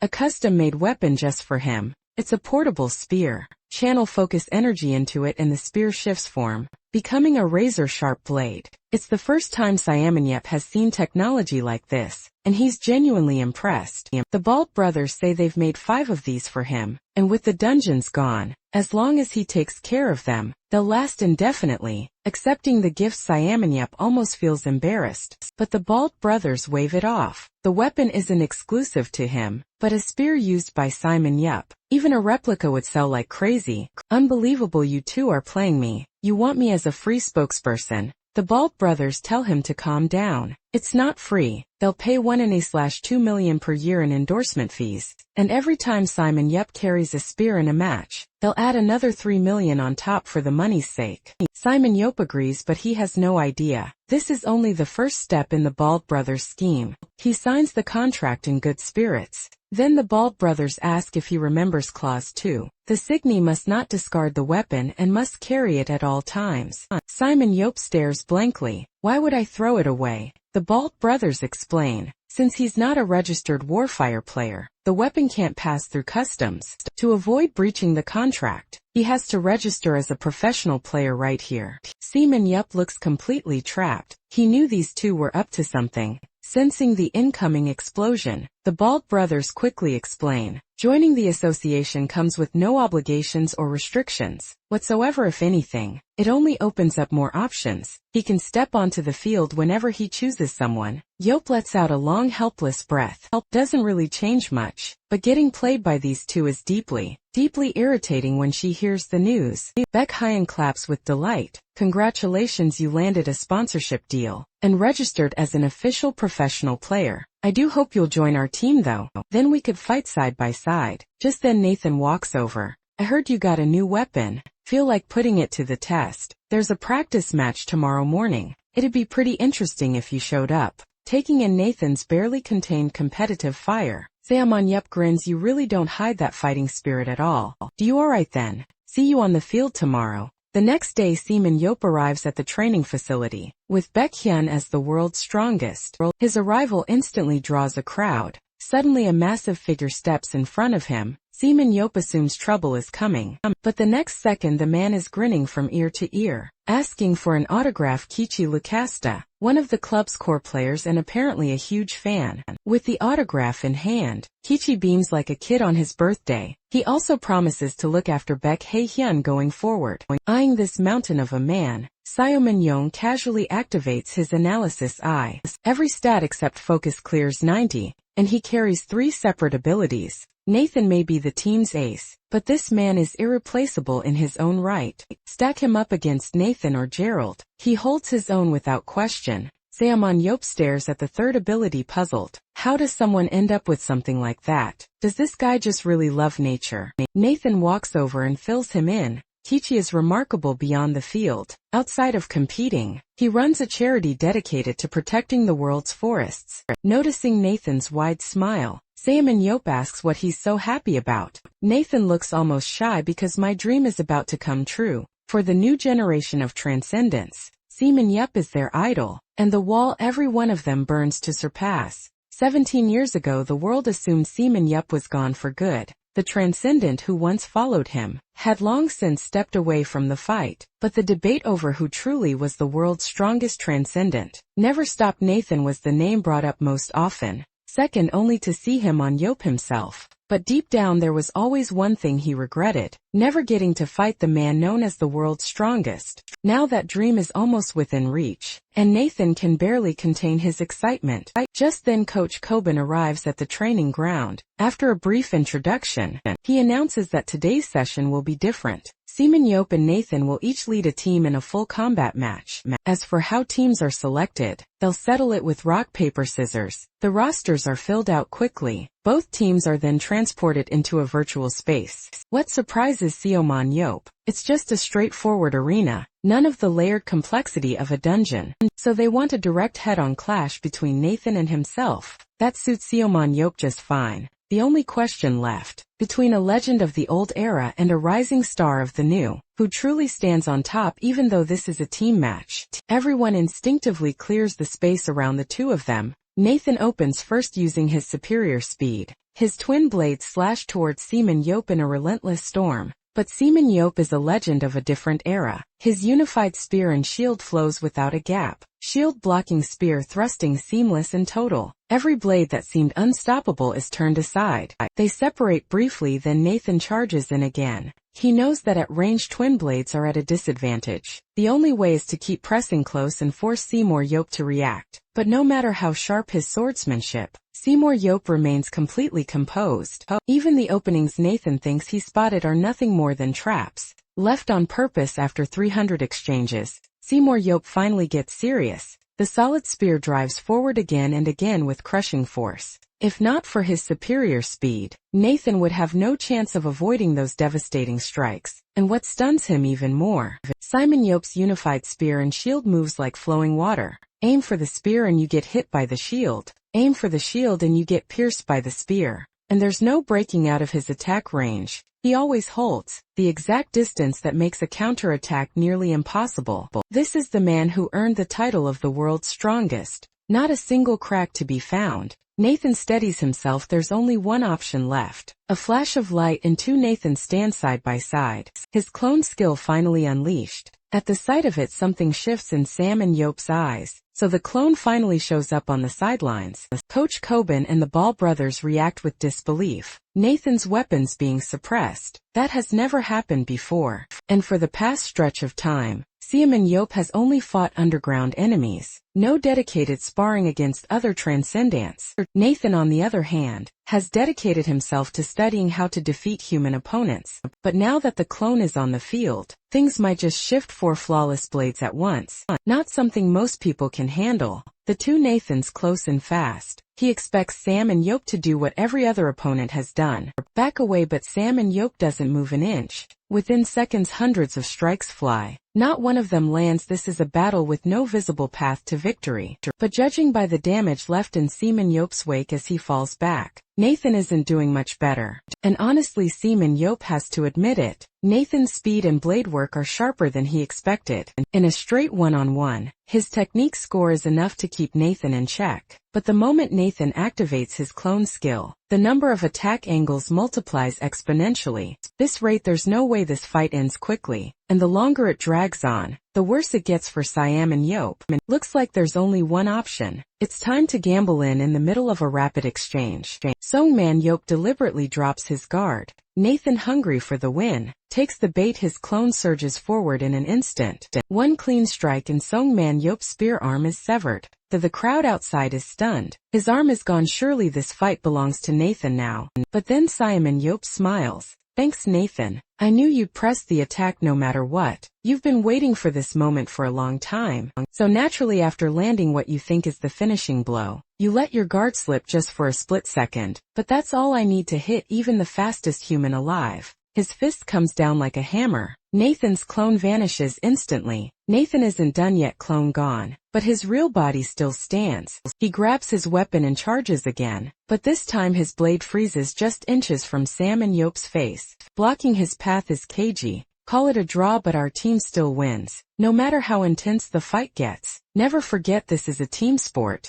Stepping out of the virtual pod, Nathan can't help but reflect. Simon Yop just gave him a lesson he won't forget. Just then Coach Coben walks over with the Bald brothers, trading an arm to take out one of Nathan's clones. Mr. Simon, you never cease to amaze. Simon Yop smiles and asks if there's another round. He says if he can review the footage from that match, he might just find a way to counter Nathan for good. Coach Coben's eyes light up. If Simon Yop is being this generous, he's not about to hold back either. He leads Simon Yop straight to the club's analysis room, introduces the room's head analyst. Simon Yop activates his analysis eye to take a look. Sanaa's stats are nothing special on the surface, but if he's running this place, he's clearly got something most people don't. Sanaa explains that times have changed. Transcendent no longer rely on the underground people to analyze their data. Now they use the enhanced analysis system. The Yays, it records every detail of every match and converts each player's stats into clean, readable data. Most top-tier clubs are already running it. As Sanaa talks, Sam Yop finds himself intrigued. He doesn't personally need it. He has his analysis eye, but for his coaching staff back home, this could be a game changer. And with hard data to back him up, maybe that stubborn Muldong Jun will finally stop arguing with him. Still 3.4 billion. That gives him pause, then an idea hits him. He turns to the Ball brothers. Let's make a deal. I'll hand over all my combat data in exchange. You give me one of these systems and someone who knows how to run it. The Ball brothers are instantly sold as his biggest fans. They've spent years collecting every piece of footage they could find, of Shao Money, Open Action, getting his actual combat data that would complete the collection. They agree on the spot, no hesitation. See him on Yelp grins. Don't worry, you're not losing on this deal, because the second match is going to give you something to talk about. He steps away and splashes some water on his face. Just like that, a new superpower appears. Enhancement. Choose any existing ability and boost it. Any stat plus 10 points. C. I'm on Yop blinks. When did this happen? Superpowers awaken through personal traits, or through a sudden surge of focus under intense conditions. So when did this one unlock? Was it during the fight with Nathan when his concentration peaked? Or is it tied to his willpower sitting at 110? Either way, this skill is completely overpowered. Several of his stats are already capped at 100. Push them past the limit and he becomes untouchable. Perfect timing. Round 2 against Nathan starts soon. Might as well test it out on him. The countdown hits 0. Round 2 begins. Simon Yop activates enhancement on his technique score. His technique breaks through the cap all the way to 110. He hurls the spear with full force. It screams through the air like a drill. The speed alone leaves Nathan speechless. But before he can even react, the spinning spear curves mid-flight right in front of his face. It obliterates his clone on contact. Surprised, Nathan's mind goes completely blank. He replays what just happened. Spear accelerated and changed direction midair. Is this the hidden weapon he's been sitting on? But there's no time to figure it out. Simon Yop is already charging in. Nathan tries to create distance, but the spear follows him like it has eyes of its own. And Nathan is down. Round 2 is over. It took even less time than the first. Nathan is burning with curiosity. He wants one more round. Simon Yop was planning to take a break, but after enough pestering, he agrees. Round 3 starts. Nathan activates his clone skill without a moment's hesitation. Hot clones right at the start. Looks like you've picked up a thing or two. The spear spins in his grip, facing Nathan's double clone. Superhuman enhances his technique again. At 110 he's in complete control. 4 blades coming at him and he handles every single one with ease. He has the upper hand in combat, but Nathan's raw speed still edges him out. Superhuman glances at the teammate standing behind Nathan, and just like that a wicked idea takes shape. You wanna play, fine. Let's play a different game. If I can't catch you I'll just get into your head. Instead he vaults over and dives straight into Nathan's teammates. Superhuman goes on an absolute rampage. Sure enough, watching his teammates fall one by one, Nathan starts losing his cool. He charges in fast, but Superhuman already has 2 spears waiting for him. Alright, game over. Round 3 ends. Nathan loses completely, but Superhuman can't stop singing his praises. After these 3 rounds, Nathan is without a doubt a top-tier transcendent. No wonder Gerald never made it into the 3 giants. The gap between those 2 is massive. Still, he gives Nathan one piece of advice. Work on his strength score. There's still room to grow there. With the day's sparring done, Superhuman finally has a moment to himself. He's been dying to test out enhancement on his other skills. After enhancing his analysis eye, 2 new properties appear: the ability to observe through recorded media, and expanded stat visibility. He turns his analysis eye on himself to try it out. 2 hidden stats appear: leadership and tactics, both sitting at 100. No wonder he became the captain of the 7 heroes. Next he enhances his throw skill. It gains a new effect. He can now recall any thrown weapon back to himself. It costs focus to use, but the utility makes it more than worth it. That just leaves one more. The undying skill. Superhuman feels a flicker of nerves. He has no idea what this one will do. The moment enhancement activates, his limbs begin shifting into spirit form and it's spreading and crawling across his entire body. A brilliant flash of light. Superhuman is now a fully formed spirit body, hovering in midair for 120 seconds. He transforms into a focus-formed spirit body, immune to all attacks and able to pass through any physical object. Superhuman is speechless. This is beyond broken. He burst out of the room in excitement. Not only can he phase through walls, he can fly freely through the air. He's basically a ghost. Just as he's about to head back, a dark and familiar presence washes over him. His eyes sharpen. That's the aura of the underground people. He locks onto their location and breaks into a grin. Those rats are still alive. Now that's exciting news. He launches his spear toward the target like a missile. It hits dead on. He lights up. He can feel it. The underground person took the hit. But just as he moves in to check, a system alert flashes. 120 seconds are almost up. He's about to return to his physical body. Are you kidding me? I haven't even found them yet. He curses, snapping back into his body. In the hotel room, he slams a fist into the wall to vent his frustration. Just as he prepares to enter spirit form again and go after them, their presence vanishes completely. Meanwhile, in a dimly lit shrine somewhere in the shadows, a cloaked figure stands over a subordinate. Voice low and sharp. Buried in the subordinate's side is a spear, the exact one Superhuman just fired. The underground people never disappeared and soon they will return. A few days later the Ball brothers arrived with Sana in tow. He'd asked them for an ES unit and a trained operator, and Sana is the one they found. Someone scans him with his enhanced analysis eye. Sana's 2 hidden stats are remarkably high. On top of that, his superpower grants him extraordinary concentration. No wonder his regular stats are average. Yet he's been head analyst for 3 years. This guy has real depth. He asks Sana straight up. Any regrets? After all, his club is sitting dead last. Sana admits he never would have agreed before. But after watching Superhuman's combat footage, he changed his mind, taking a last-place club in a second-tier league and building it into a world-class team. That's a challenge worth taking, and one that would do wonders for his career. But he has one condition. Superhuman must compete as a player at least 3 times within the year. It's not that Sana doubts his own ability. Any team with Superhuman can win. The real reason is simpler. He doesn't want his instincts to go dull. With YSM's current roster being fairly average, he needs to witness top-level competition to stay sharp and find inspiration. He promises, within 1 year he will lead YSM to the championship. Superhuman thinks it over for a moment, then he agrees. Back home, Superhuman introduces Sana to the team. Sana wastes no time. After a brief introduction,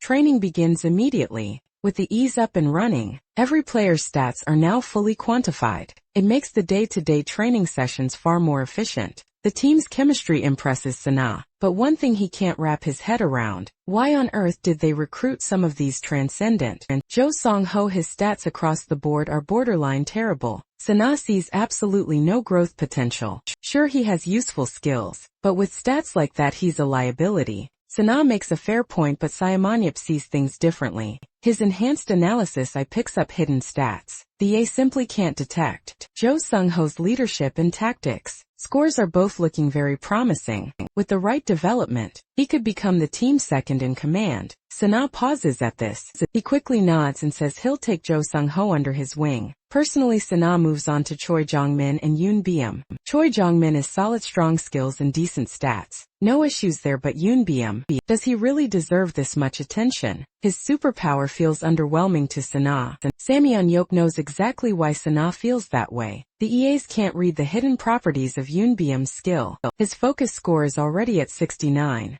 Just a little more and that skill will transform completely. Samyeon-yeop tells Sana not to worry. He's never misjudged a player yet. Sana is taken aback by that kind of confidence. He opens his mouth to respond, but Samyeon-yeop cuts him off. Just be patient for a few days. Trust me, we're about to hit the jackpot. 2.5 weeks in, Sana is completely sold on Samyeon-yeop's for talent. Looking at the daily training footage, Ro Young-hwan, Jihan Lee Na-yeon, Jo Sung-ho and Choi Hyuk, the 5 players Samyeon-yeop handpicked, are now the undeniable backbone of the team. A month ago Sana never would have believed it, especially not Choi Hyuk.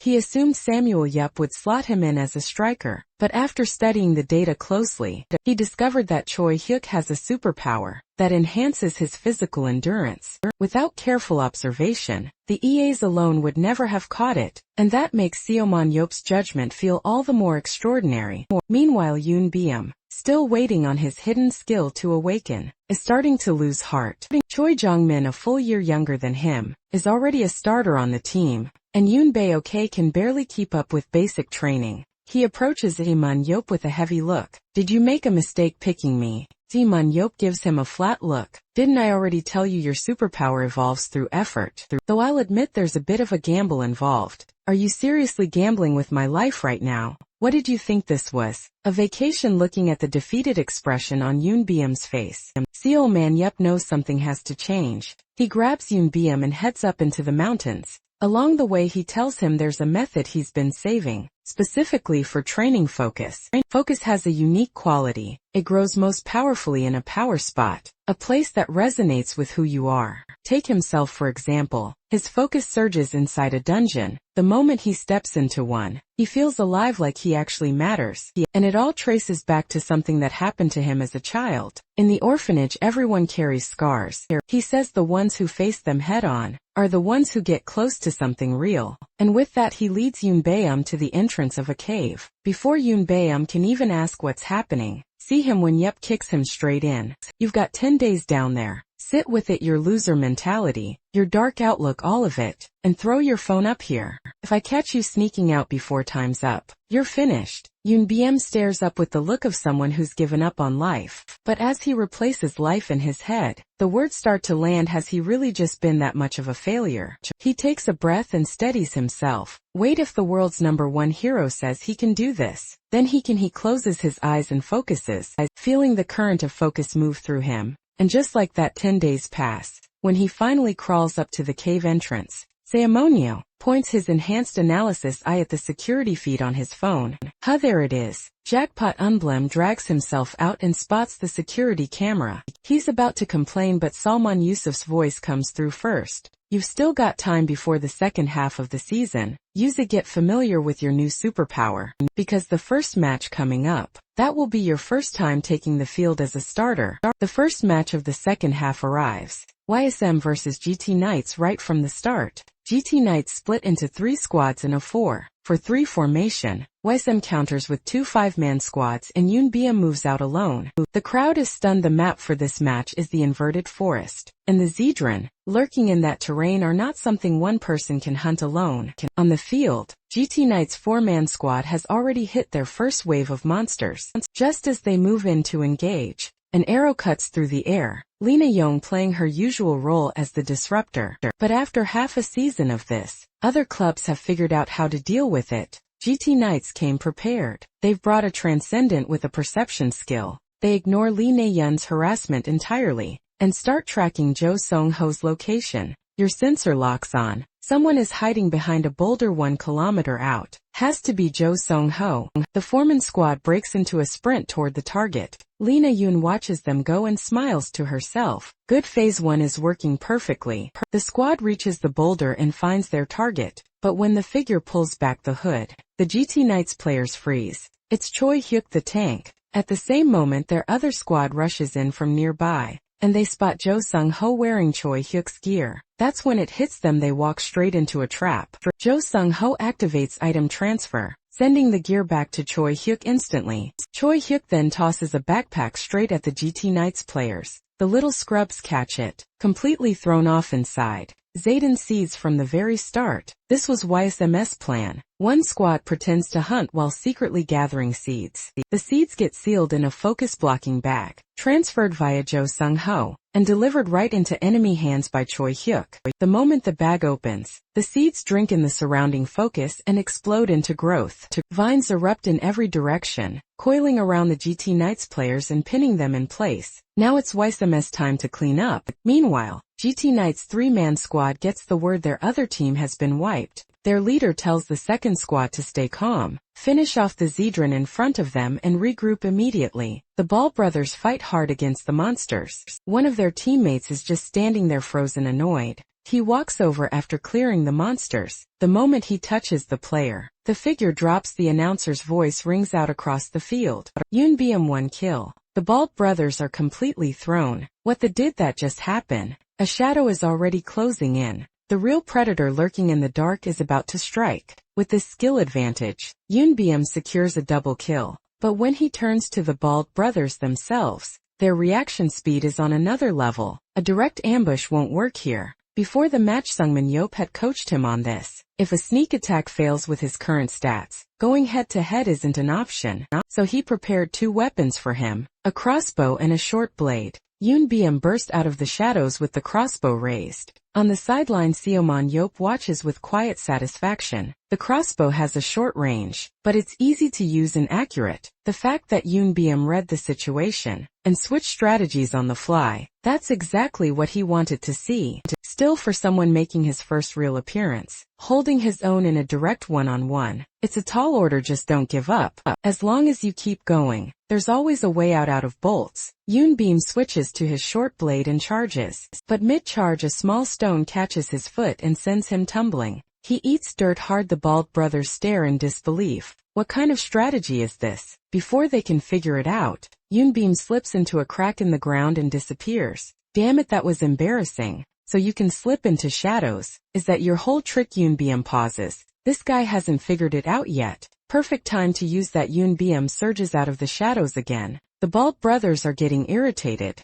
You little rat, if it weren't for that skill, you'd already be dead. Take this. The blade sweeps across, but Yoon BM doesn't dodge. It catches him just a finger's width from his midsection. A real hit. The Ball brothers narrow their eyes. Why didn't he dodge? He could have used Shadow Walk. Then the answer clicks. This skill must have a limit. It can't be used indefinitely. If that's the case, no more holding back. Yoon BM is barely holding it together. But that was the plan all along. He's been playing weak from the start, drawing them in, and now the moment is finally here. The long blade comes crashing down toward Yoon BM's face, but when the strike lands, the blade drives straight into the ground. Swing that hard and you're not getting it back out. Finally hits the Bald brothers. The skill has no limit at all. He was baiting them the whole time. In that split second of hesitation, Yoon BM flashes behind them, blade already drawn. Forgot to mention, I don't need to hide in my own shadow here, because this entire map is already inside the shadow of the inverted forest. Watching Yoon BM land the kill, Seoman Yeep breaks into a warm, proud smile. Today's match went even better than expected. At this rate, taking the championship is practically a done deal. But if they aimed for the World Championship instead, wouldn't that be something worth chasing? Ever since Sana joined the club, Sam and Yop has barely had to think about team matters. One day he's at home, idly watching a show, when an old friend shows up at the door. Eric Towlin, one of the last 7 heroes, the star of Country B, known as the Axe God. Turns out when Toulon heard Simon Yop was in Country B, he wanted to catch up. but he ran into trouble in the middle of the ocean and lost some time, so he followed him all the way back here. Looking at this big straight-faced man standing in his doorway, Seaman Yup feels a genuine warmth to Lancary's two skills: bad luck and survival instinct. No matter how hopeless things look, he always finds a way through. Baek Ji-ho's wife steps out of the room at that moment, and her face lights up when she sees one of her husband's old brothers in arms, a full table of food, and the three of them eat until they're completely satisfied. Talon tells Simon Yep there's actually something he brought for him. He reaches into his bag and pulls out a glowing stone, a dungeon return stone. Seaman Yop's eyes go wide. Back in the age of transcendence, these things were everywhere, practically disposable, but now to him, it's priceless, because with this, he can go back to land, stays for 2 days, and then packs up and heads out. On his way out, he tells Seaman Yop to come visit when he gets the chance. Seaman Yop sees him off and immediately starts packing. Baek Ji-ho watches confused. Where are you off to this early? My secret base, of course. Before Baek Ji-ho can say another word, Siwon Yup is already on his bike and gone. Out in the mountains beyond the city, Siwon Yup hikes through with his pack, retracing old paths. He still can't believe Tolan was sitting on something like this. With this stone he'll finally be able to get to the magic stones. The monster hides all the dungeon treasures he stashed away. The thought alone fills him with energy, pushes deep into the mountains at full speed. Before long he arrives at a cave, entrance sealed behind a massive boulder. Behind that boulder a dungeon entrance. This is it, his secret base. Back then, if you cleared a dungeon and used a return stone to exit, without destroying the core, you could leave behind a ghost dungeon empty, intact and invisible to the outside world. Seaman Yop had set this one up specifically as a place to store his spoils. He never imagined he'd get the chance to open it again. The familiar air of the dungeon fills his lungs, and he feels it immediately. That old thrill he thought he'd adjusted to modern life. But standing here now he realizes that was never true. The dungeon is where he belongs. But just as he lets himself sink into that feeling, a strange presence flares up behind him, then vanishes just as fast. Seaman Yop frowns. There shouldn't be anything alive in here. The entrance showed no signs of forced entry, unless he tightens his grip on his spear. Could the underground people still be alive now? That would be exciting right now. More than anything, he needs a real fight to let out all that raw, untamed energy building up inside. He charges toward the central chamber of the dungeon. Just as he crosses the bridge and closes in on the entrance, a beam of light fires straight at his face. He halts and throws himself back. He looks up and his excitement drains away instantly. Standing in his way is a massive oversized Zadrian. Not the underground people, but this thing can still give him a decent workout. And judging by the size of it, everything in his storage has probably been devoured. Zadrian are creatures that will eat just about anything, including their own waste. They also serve as crops for the underground people. Zadrians store focus inside their bodies, and the underground people harvest it directly from them. But why would one be in here? Could he have missed a Zadrian seed when he cleared this place? It's possible, but Seaman Yop is thorough. Every time he cleared a dungeon, he turned the whole place over and destroyed every last seed. He can't make sense of it, but that can wait. Deal with it first. The Zadrian lashes out with its vine tendrils. Seaman Yop grips his spear with both hands. Without taking a single step, he deflects every strike the moment an opening appears. He activates Enhanced Throw. Without hesitation, the spear blasts forward like a missile, and drives straight through the creature. A thunderous impact and the Zaden collapses. That was it. Hardly satisfying. He recalls the spear and starts venting his frustration on the corpse, striking it over and over, as if that's the only way to get it out of his system. An hour later, every last seed has been cleared. He keeps one just as a memento. He heads into the storage area, just as he suspected, cleaned out completely. But there's one room that Zaden could never touch: the sealed stone chamber, where the dungeon core is kept. He had placed a seal on it years ago, and stored his magic stones inside. The door shows no signs of damage. He pushes it open and steps inside and stops cold. The chamber is empty, nothing left but the core itself. To humans, magic stones are just glowing rocks. To the underground people, they're the equivalent of oil and coal. Could there really be an underground person in here? Then his eyes land on something on the floor. Wait, isn't that my spear? The moment he confirms it's his, everything clicks into place. What he sensed back in Country B was no illusion. That underground person fled and ended up here. After a closer look around, the picture becomes clear. If he's reading this right, the underground person has been farming Zadran inside this base, and this chamber must have been rigged with some kind of alert system. Then a dark eerie presence erupts from behind him. He turns, a cloaked figure materializes in a haze of deep red. Siam Yelp breaks into a wide, delighted laugh. You damn underground people. You really are still alive nearly a year back on this earth. And he's been starving for this. The feeling of being back in a real dungeon fight. The rank of underground people is determined by the color of their focus, and the level 3 red focus, underground person standing before him, is exactly what he was hoping for.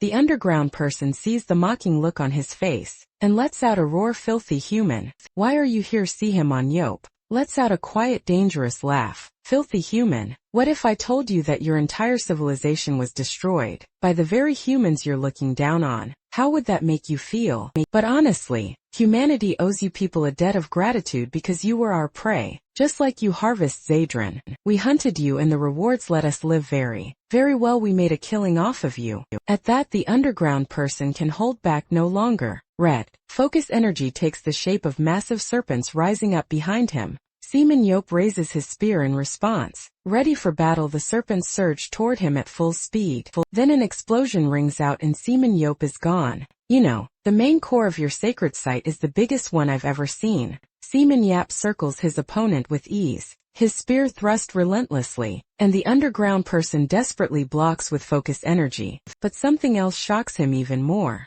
The main core of the sacred site is never shown to outsiders. Even lower-ranked underground people are forbidden from seeing it. How does this human know? Seeing the look of total confusion on his face, Seaman Yap grins. Got to introduce myself. I'm Simon Yope, the one who destroyed the last dungeon 17 years ago. That name sends the underground person into a rage. Simon Yope is the sworn enemy of their kind. He launches a frenzied attack. But this is exactly what Simon Yope wanted. His spear works like a drill, tearing through the enemy without mercy. Spinning, thrusting. The spear moves like a guided missile, pinning the underground person straight into the wall. Simon Yope strolls toward him unbothered. What a disappointment. I didn't expect your attacks to be so predictable. He activates his analysis eye. The stats are indeed trash, and the target's rank is nothing more than an underground scout. Underground people have no names. They identify themselves by role. The scout's job is to locate focus sites. Think of them as reconnaissance units. Seaman Yope grabs the spear lodged in the underground person's chest. He shoves it deeper. Where are the rest of your people?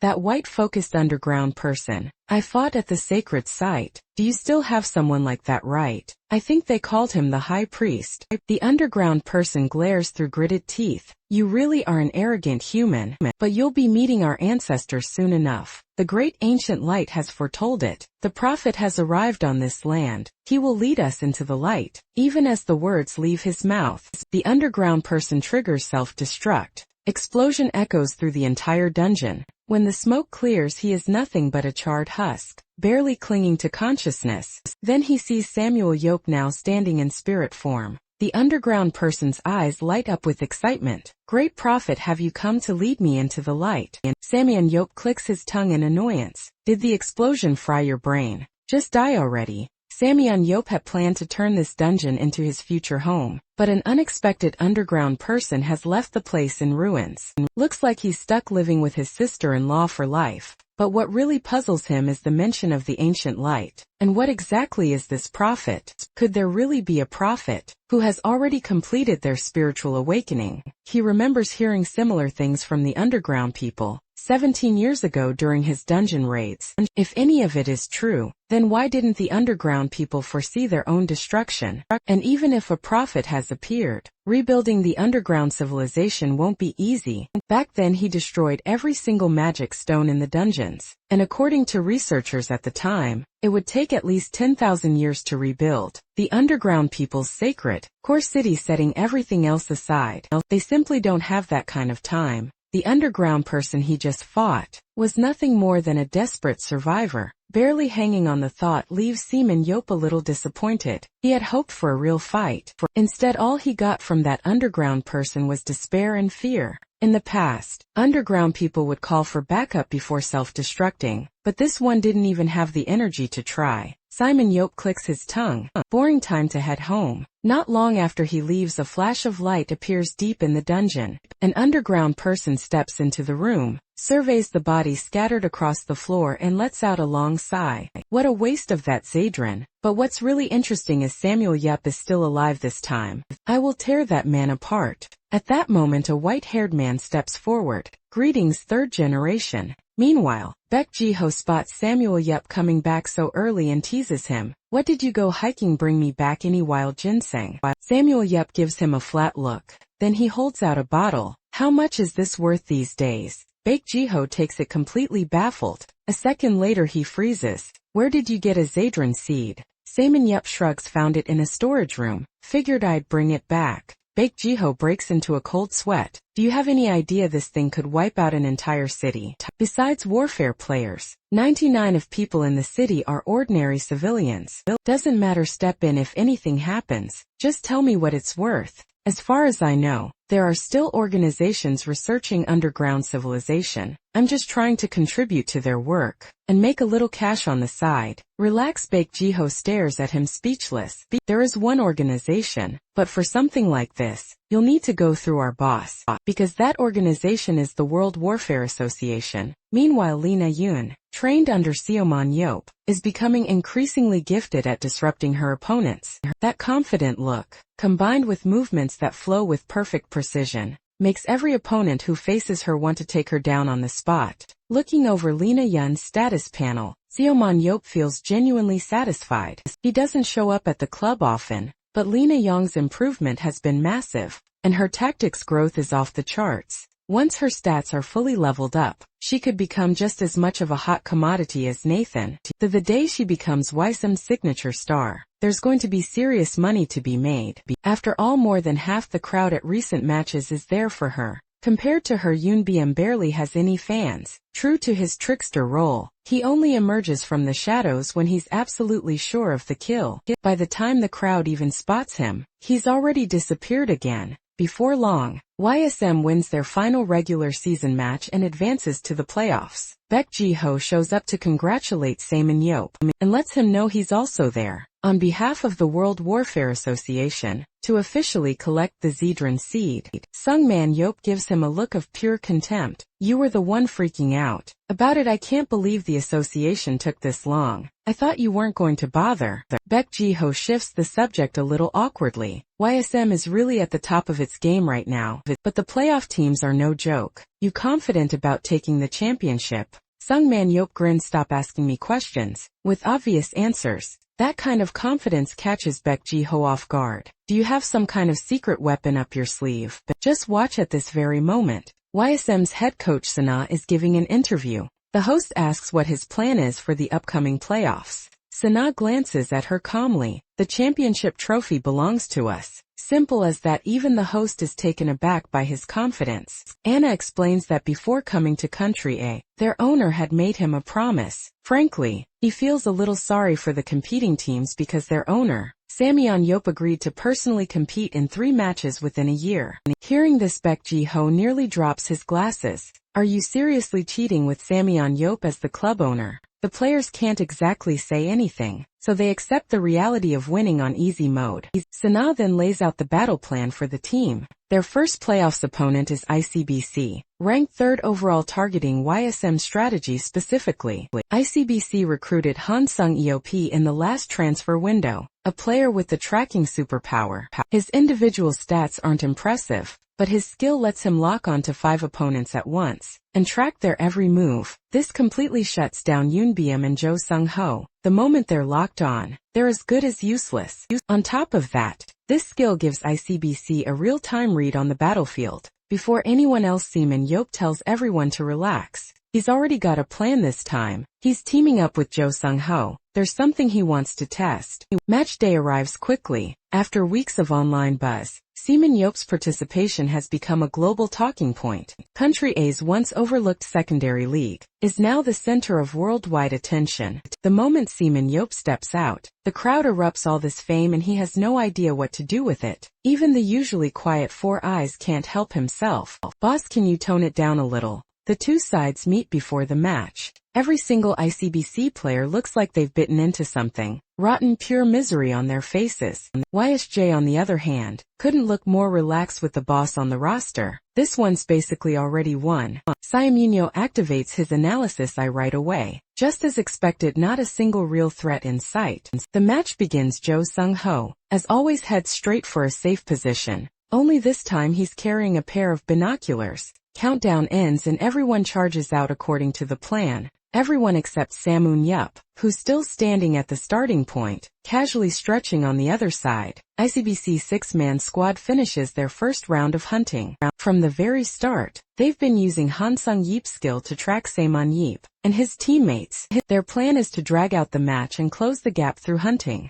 In the warfare system, collecting kill points boosts focus and overall stats. Use this mechanic wisely, and even a weaker team can close the gap against a stronger one. Going head-to-head with Saeman Yeop from the start would be suicide. So, ICBC cuts their close-range fighters and loads up on ranged attackers. Their strategy: track Lee Na-yeon, Jo Sung-ho and Yoon Byum from a safe distance, and take out the support squad first. Of course, this plan depends on two conditions. First, YSM has to run their support tactics. Second, don't run into Saeman Yeop before they're fully powered up. By now, Greasy Hair Captain's focus has shifted to purple. Just as they start to think they actually have a shot at this, Spear Flash shoots straight at Greasy Hair Captain's face. He twists his head to dodge, but Han Sung-yeop behind him takes the full hit, straight through the chest. Everyone is stunned. Seoman Yeop hasn't even left the starting point, and he's already landing throws from that distance. Looks like this one works. That's right, ultra long-range throw combined with weapon recall. Let's see how many up. Wipe out the entire field without taking a single step. The one feeding him the vision, Jo Sung-ho, binoculars in hand, throwing his spear through someone else's line of sight. Now that is next-level teamwork. The clueless ICBC scrubs are completely dumbfounded. Greasy Hair Captain frantically calls for the second squad, only to hear they've been ambushed by Saeman Yeop. He's lost all hope. We can't even see him. How are we supposed to fight this? This is Seaman Yeop's brand new strategy, using Jo Sung-ho's line of sight to land his kills. At first during training, Seaman Yeop couldn't find his aim at all. After all, there's distance, wind and angle to account for, but he found his groove fast. It's like playing cards with a partner in the dark. You just know exactly where to land it. With this move, he goes on an absolute rampage. It's like an appetizer he simply can't stop eating. Sana's verdict: mind-blowing. Absolutely unmatched. Watching all this, Baek Ji-ho is completely dumbfounded. Blind throwing, fine. He could wrap his head around that. But weapon recall after all these years by Semunyo's side. He's never once seen him use that move. At this point, the ICBC players are on the verge of tears. Not only do they have to watch out for Semunyo's spear, strikes from nowhere, even the monsters they're about to hunt keep getting sniped away by him. Anything he sets his sights on gets pierced. No exceptions, and the worst part, he's clearly enjoying himself more with every kill. Greasy Hair Captain finally loses it. Let's pull back now. At that exact moment, a spear launches through the air. Greasy Hair Captain throws everything into a desperate block. With his shield, the spear slams into the ground. The scrubs let out a breath that was way too close, but they completely miss it. A shadow stretching out ahead of the spear, caught in the refracted light. Saeman Yeop calls Yoon Byum over you. You can't just keep lurking in the wings. Time to earn your spot. That's right. Saeman Yeop uses the shadow cast by his spear to teleport Yoon Byum directly and get ready for a trickster feast. Meanwhile, the rest of YSM's roster has fully powered up. From this point on, even if Saeman Yeop doesn't lift a finger, the result is already decided. The match ends. Saeman Yeop is the undisputed MVP to a roaring crowd. He walks off to the locker room. Sana says the match delivered massive visual impact. and the crowd response was incredible. Sam and Yope lets out a quiet laugh. Then let's wrap up the show starting now. I'm playing for real. The second match between YS and ICBC takes place in Thousand Bridge City, a cylindrical tower built from countless bridges. Some bridges collapse the moment you step on them, others are pure illusions. Every step has to be calculated. It also carries a nickname, the Rookie Crusher Dungeon. The moment the match starts, all of YS's players dive straight into combat against the monsters. The undead spiders hunt living targets with their webs, cocooning them and turning them into zombie soldiers. The monsters are so lifelike, they bring back memories of Sammy on Yope's actual dungeon days. He takes stock of the numbers, then tells the team to handle the weaker zombies, and keeps all 8 undead spiders for himself. With that he activates Enhanced Throw. 8 spears held between his fingers. Both hands launch at once. The spears fly as if guided by their own eyes, each one zeroing in on a different undead spider. Explosions, shrieks and the wet crunch of impact echo through the dungeon. The more he kills, the more fired up he gets. His own teammates can only stare. Did the boss come in fully buffed or something? In just 2.5 minutes, every monster in the area has been wiped out. Across the entire warframe, competitive scene, that kind of speed is absolutely explosive. Siamonyup calls Jo Sung-ho over, tells him to use focus transfer, to share his focus energy with the rest of the team. Right then a fierce shout rings out. Hands up, you're surrounded, boss. What do we do? They've got us cornered on the bridge. Yellow hair grins with pure excitement. Let's see you get out of this one. Archers move up. The whole scene cracks Simon up. I can't believe you idiots actually came up with this plan. The effort alone deserves some respect. So let's all enjoy the fall together. ICBC stands there completely lost at this moment.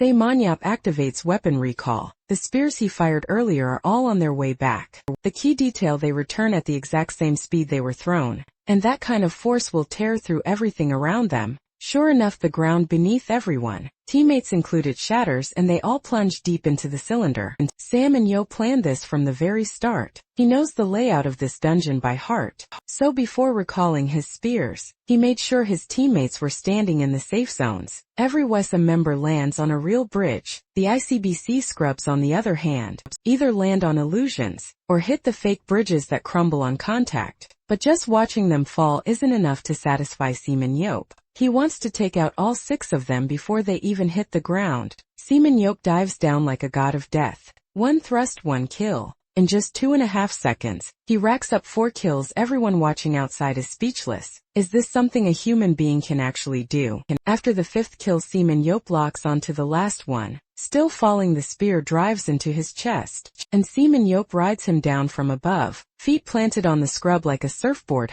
Or human surfing for the finish. How's that feel? 1 strike, 1 kill, clean and effortless. The remaining 5 have completely given up. This guy has to be a demon. Swift as a reflex, smooth as silk, Seaman Yope steamrolls through everyone with sheer overwhelming force. Faster than you can blink. Single-handedly racks up 11 kills. Numbers like that would turn heads, even at the World Championship League. The crowd goes absolutely wild. Best ticket they've ever bought. No question. The match ends. Lee Nayan rushes over to congratulate him. Buzzing with excitement, Seo Mun Yeep looks completely unbothered. What's the big deal about stomping scrubs? I did the same thing to the national team at that charity match. Lena Yun breaks into a cold sweat. Easy for you to say. The ICBC guys are absolutely falling apart mentally. Seaman Yope tells Sana he won't be stepping in for the next match. He's already crushed their will to fight. The rest is just cleanup. If we can't close it out from here, we might as well pack up and go home. Before long, the first playoff series is over.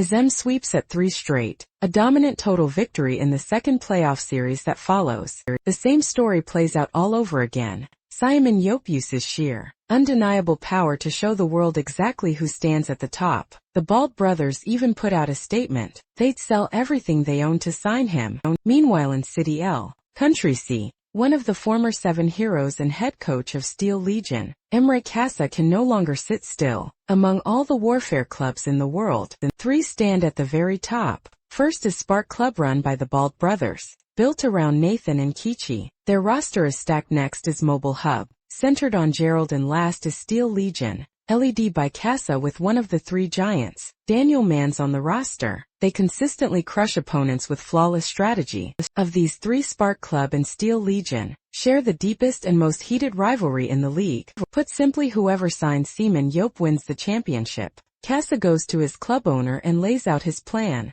The owner grimaces. He's always respected Casa's calls, but the bad blood between Casa and Seymour Yep is public knowledge. Back in the day 17 years ago, Seymour Yep and Casa were constantly at each other's throats over how things should be done. The rest of the team just learned to live with it. The owner tells Casa straight, Seymour Yep is a bull no one can tame, especially not from a head coach's position. Tells him to calm down. Steel Legion may have been stuck in second place for ages, but they're still one of the best teams in the world. But Casa isn't having it. He fires off stat after stat. Argument after argument. The owner gets worn down. Fine, just tell me, how much are we talking? Casa doesn't blink to take him from the Bald brothers. We need to be ready to put up at least 180 million. The owner completely loses it. Do I even look like I'm worth 100 million myself? Meanwhile, Sam won. Yop had only promised Sanaa 3 appearances in a year, yet here he is showing up in every single playoffs match. Even Sona, as head coach, can barely keep a straight face. Boss, can we keep a lower profile please? I was hoping to use these matches to develop the players. You come in and wipe everyone out from the start. What's the point despite everything? Songmin Yep cheekily insists on one last match. While the two are still going back and forth, Choi Dong-jun quietly raises his hand. He's been getting a flood of transfer offers. Seaman Yop stares at him. Why are you even telling me this? Reject them all, boss. They're asking for you. Word is the transfer offer is up to 100 billion. That number. Sona briefly entertains the thought of selling Seaman Yop. With that kind of money, they could buy top-tier players and push for the National League. Seaman Yop looks baffled. The National League? Shouldn't we be aiming for the World Championship League? Sanaa shakes his head. Not a chance. Even with your ability, you can only dominate in Country A. At the world level, pulling off 11 solo kills isn't going to happen. Seaman Yop bristles a little, but he can't argue with confidence. He's seen Nathan's ability firsthand. If there were 11 players at that level on one team, even he might not come out on top. Seaman Yop asks, what if they brought in some foreign players? That should do it right. Sanaa stares at him. Who's going to come to a team like this? No housing, no car, no money. Miss any one of those, and they walk, and the good foreign players are all already signed. At best, we're looking at unproven prospects. Even then, the growth ceiling in Country A's league is basically non-existent. Besides me getting dragged into this mess, there's almost no reason for anyone to come here. Seaman Yop goes quiet. Looks like they'll need to find raw talent and build it from the ground up. After the playoffs wrap up, Seaman Yop calls Sanaa and Choi Dong-jun into his office. The team's 7 core players are set. He wants to bring in a fast support tank, as many close-range fighters as possible, and most importantly a solid ranged attacker. Lena Yoon has been outstanding, but her damage output is lacking. A stronger attacker would patch up the team's biggest weakness. He pulls out a list and hands it over. These are the players he plans to recruit in the winter transfer window. Sona picks up the list and reads. Choi Dong-jun peeks over his shoulder. Then he freezes. Boss, are you serious? You actually want to recruit him? Easier said than done though. The very first school Samuel Yep visits turns out to be a dead end. Coach Fatty tells him the 2 players he's after. One has already been signed by Twin Star Club, and the other has retired. Young as he is, he inherited enough property from his parents to never work again. Samuel Yep has no words. He turns to leave, but Coach Fatty stops him. There's a student named Young Min, graduated last year, but he's given up on warfare and has no direction right now. Word is he's been hanging around with a bad crowd. CM1 Yep clicks his tongue. Do you think I'm running a lost and found? Coach Fatty tells him Young Min genuinely has talent. He used to play close range fighter. He can tell Young Min doesn't belong with those people. He doesn't want to see that talent go to waste. Same when Yep thinks it over. So basically, you want me to knock some sense into him and drag him back to warfare. Fine, tell me where he is. Same when Yep finds Young Min at an internet cafe. Just like Coach Fatty said, his stat growth looks promising, but none of it has been developed. He's been wasting away for far too long. To avoid being recognized, Simon Yop puts on a helmet before approaching him. One of the thugs with Young Min takes offense. Immediately, who does this punk think he is rolling in here with that helmet on? Simon Yop doesn't bother holding back. He steps in and unloads a military combo on the spot. The other thugs pull out blades, ready to jump in for their friend. But at that moment, Young Min catches something in those eyes and recognizes him. He tries to stop the others, too late by the time the dust settles. After a thorough and enthusiastic beating, every last thug is on the floor. Simon Yop takes off the helmet and walks straight over to Young Min. Let's have a talk at the corner of the internet cafe. A girl in a white cap has her phone pointed directly at Superhuman Yop. You guys, something huge just happened. The helmet guy beating up those thugs is actually Superhuman Yop. In seconds, footage of Superhuman Yop's beatdown goes out live to the world. After working through the full military combo, Superhuman Yop is in noticeably better spirits. He asks Young Min if he wants to join the club. Young Min doesn't budge an inch. He just casually turns back to his screen and queues up another game. He figures same any up won't actually force him into anything. He figured wrong after another thorough beating. Samyeon Yup grabs him and starts dragging him somewhere private. Then he spots the white cap girl crawling on the floor with her phone. Are you filming me without my permission? Delete it before I lose my temper. The girl says it's not a recording. It's a live stream. Samyeon Yup stares blankly. Since returning to the surface, he hasn't caught up with any of this technology. He walks over curious. The comment section is going completely wild. The moment Samyeon Yup's face appears on stream, someone drops 1,000 star candies. The girl loses it with excitement and breaks into an awkward dance. Right then and there Samyeon Yup watches in stunned silence. Have young people really sunk this low? He gets a quick rundown on how live streaming works. Then he addresses the camera directly. What happened today was nothing more than educating a troubled youth. I have received an apology from the parties involved, and if any reporter watching this dares to twist the story, I will personally trace them down through the internet and educate them just as thoroughly. With that settled, he sends the girl on her way.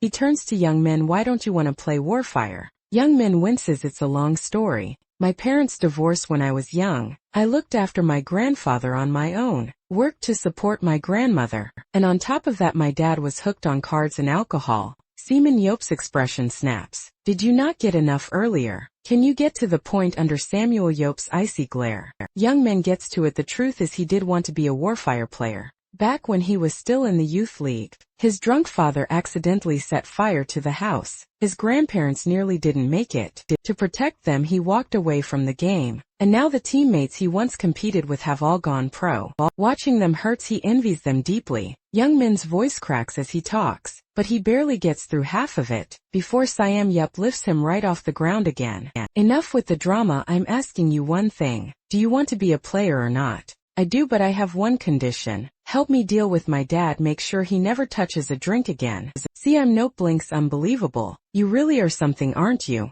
After agreeing to the condition, Samyeon Yup's approach is as direct as ever. He teaches the man a lesson with his own bottle, making sure the sight of one will fill him with dread for the rest of his life. Compared to Young Min's second recruit is far more cooperative. Kim Jin-soo, equipped with regeneration and sacrifice skills as a tank. His strength score isn't high, but it caps at 80 with 91 willpower, 81 agility and 88 endurance. These stats fit exactly the agile tank profile Sona had in mind. Following the standard recruiting process, Samyeon Yup asks what he considers his strengths. Kim Jin-soo doesn't hold back. I'm strong and I work hard. Samyeon Yup laughs. He asks if he wants to join the club, expecting to need a longer pitch. But Kim Jin-soo agrees without a second's hesitation. After all, the whole world knows what happens to players, say, when Yup develops. Meanwhile, Choi Dong-jun still can't figure out why the boss would put that particular name on the recruitment list. Sana doesn't see the issue. Sure, the guy has some mental baggage, but his stats are solid. Choi Dong-jun's face falls. You don't know the history between him and the boss. The player giving Choi Dong-jun such a headache is none other than Shim Yong-soo, the very person Samyeon Yup once beat up. After Baek Ji-ho acted on Samyeon Yup's suggestion, Shim Yong-soo was cut from the national team. Furious and humiliated, he drowns himself in alcohol day after day. What he doesn't know is that Samyeon Yup already has his eyes on him, and Sammy Yup's method, as always, is to lead with his fists. You've been cut from the national team. Your value is about to drop through the floor, and your reputation will only get worse from here. But I'm offering you a chance to start over. Join my club. Shim Yong-soo explodes with rage. Who do you think you are? You're the reason I got cut in the first place. You think I'm going to trust a single word you say? Mun-yeop slaps him. Watch your mouth. Then comes another full and thorough beating. Shim Yong-soo goes completely quiet. Mun-yeop tells him to stay on his good side. One word to Baek Ji-ho and he can get him back on the national team. He advises Shim Yong-soo not to get any ideas back. During the war there was a troublemaker even worse than Shim Yong-soo. After Seo Man-yeok took him under his wing, that same troublemaker became a hero of country-s. If Shim Yong-soo wants to make his championship dream a reality, smart move is to stick with Seo Man-yeop and follow his lead. With that, Seo Man-yeop tosses him a business card and walks away. But when Shim Yong-soo gets home, his father tells him straight out to join YSM Club. Kim Yong-soo stares in disbelief. Didn't you hate Sam Won-yeop? And what about Baek Ji-ho? Weren't you two always at each other's throats? His father speaks with quiet seriousness. How could I hate a man who saved the world? My problem with Baek Ji-ho was never personal. I just didn't want to watch a world-saving hero get dragged through the mud because of bad coaching. As a coach like Ji-ho's abilities are questionable, no doubt, but if Seo Man-yeop can use that connection to influence the national team, I'm all for it. And now YS Club has Coach Sana on board.